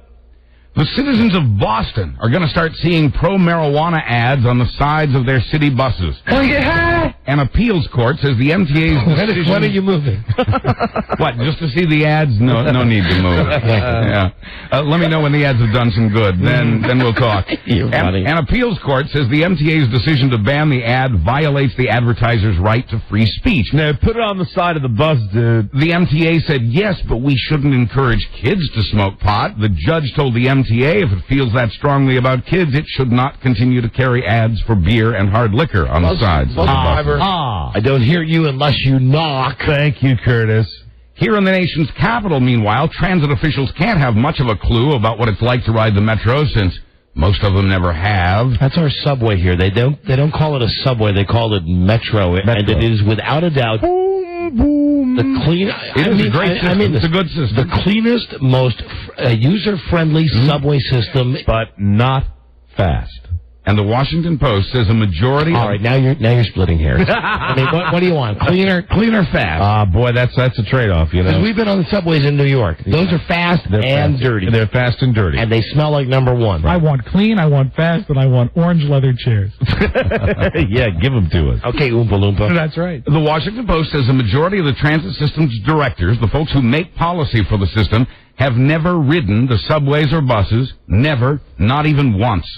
Not that they can remember, anyway. About half the directors say they ride occasionally or rarely, and they could ride free if they wanted, but why should they take mass transit when they're getting free reserved parking at Metro headquarters downtown? I just wouldn't mind a couple of express trains. That's all I'm saying. Some board members didn't want to say how much or how little they've ridden, claiming that disclosing that would violate their privacy. All I know Give is me an express train. I keep having a dream about the subway. Really? Goes into the tunnel, comes out of the... And I wake up, and I'm in a field of bananas. Is that before or after you start falling? Yes. Yes. Don't know what that means. Buzz? Yes, when we come back. There you go. Husbands killing wives, and vice versa. Well, Rob, stop that. Speedway, Don Geronimo. Hi there. Don Geronimo. Guilty as charged. Oh, dear. Dear me. Speedway, Don Geronimo. Oh, we're in the world of sickness now. That's funny. Michael Elston and his Buzz Burbank. With news about spouses killing each other when we He's a come member. back. Yeah. We'll be right back. This is the Don and Mike Show. Gosh, I hate to interrupt. It's all been so incredibly fascinating and entertaining and instructive. Really, the time has just flown by. The Don and Mike Show. Don't be hating the Don and Mike Show. Blue skies. Oh, blue skies. Here we go. And it's Guy Burnley. Hi, Buzz. Hi, Don and Mike. Hi. In Portland, Oregon, a woman is only going to prison for 3 years, even though she tried to kill her husband by putting rat poison in his tacos and prescription pills in his soda. Well, now she should fry. These are not the best tacos I've ever had. She should fry like bacon. No, she's getting a light sentence because that's what her husband begged of the judge. Quoting him. What's his problem? This is a quote from the man. Listen, Rob. The quote from the man is... Listen, Rob. No. The quote is, knowing Carrie, my wife... this doesn't quite fit. The sentence, he says, is too heavy. Exact quote. Didn't Frida just make you a taco salad of some sort? She did on Monday night. I'll be darned. Man, that was a delicious taco salad, and I can't feel my legs. I'm tired. Taco seasoning, best way to cover rat poison. You're crazy. You are a very compassionate man, said the judge to the husband who begged forgiveness. The couple plans to stay married and get counseling. Wow. You freaking idiot! That's when you might want to think about other You alternatives. freaking idiot! In France, a man who... Hold on, Bob Barker wants to say something as well. Yes, Bob? You're an idiot. Okay, thank you, Bob. Now, in France... You freaking idiot! A man... Hey, all right. You're an idiot! A Frenchman who blinded his wife while trying to kill her isn't going to prison at all. Bonjour. Hold on. Life sentence avoided. His 5-year sentence suspended. In this case, it was the missus who came forward publicly and again in court to beg for an acquittal. Jean-Claude confessed to shooting his wife with a hunting rifle. Bonjour! But he said he was just trying to end an unbearable situation, not kill her. Quoting his wife, they bought that? Quoting his wife, he was desperate. I know he did not want to murder me. Write it down. That makes sense. They bought it. Yeah. Crazy Frenchman. The jury. Let's go back to France. Just one more time. One more time. We only need to buy 2 round-trip tickets. Right. We can buy 2 4. one-ways. 2 one-ways and 2 round trips. You'll always have Paris. You can share the rifle. The jury's been selected and sworn in. They are now ready for the wife-killing trial of actor Robert Blake to begin on Monday. Oh, that trial we like so bad. Man, that's the place I like so bad. Yeah. Right now, it don't matter to me. I'd stay in this orange jumpsuit till the day I die, Don. That's right. Nobody cares. No letters from nobody, no how. From my brother, my father, my mother. Nobody cares about me right now. They all are paying attention to that Scott Peterson. I said, it's always the other guy. We're still waiting. Always the other guy. Still waiting to hear about Scott, by the way. Yeah, that's all you care about, the other guy. No, we care about you. We're going to be talking a lot about you. I sure as hell hope so. The 7 men and 5 women will hear the opening statements from both sides on Monday. The 71-year-old Blake's wife, Bonnie Lee Bakley, was shot to death on May 4th. BWA. May 4th, 2001. I would have rather have her live. Technically, I would have rather had her live. And incidentally, I'd like to say farewell to that anchor man, Dan Ratter. Do you know it took them almost a year to find people who claimed that they knew nothing about this trial? Right. An incredibly long amount of time to get a jury together for this thing. Well, I just hope they go on the defense that I'm mounting. You know the reason she's dead? Why? She was a bladdermouth. That's right, a bladdermouth. From our It's Greek to Me. Kind of rhymes with Ratter. Dan Ratter. I tell him the same thing. What? She was a bladdermouth. From our It's Greek to Me department, the government and the people of the island nation of Greece are not happy about the new Colin Farrell movie, Alexander the Great. Yeah, buddy. Director Oliver Stone, in the interest of historical accuracy, included Al's bisexuality, a passionate male embrace, some talk about a man's thighs, and a shot of full frontal male nudity. Anything you and your conqueror do in the privacy of your own home is okay with me. It's Alexander. Hey, thanks, Don and Mike. A stellar job today, I might add. The Greeks say Oliver Stone's gay twist on Alexander is not historically accurate. Not that there's anything wrong with that. But they are planning on suing over it. Yeah, we're going to attack with elephants. Yeah, elephants. As evidence, the Greeks point to Colin Farrell's wavy blonde hair and waxed legs as if pointing was really necessary or polite. Yes, sir. Wax your legs. One newspaper calls the movie Queer Eye for the Macedonian Guy. Stinky tuna fish. Currently, there are 4 movies in theaters featuring full frontal male nudity. Happy holidays from Hollywood. Yeah, power boats and sailboats. Waddle-daddle-doodle-daddle. Lawman. Yeah, my daddy.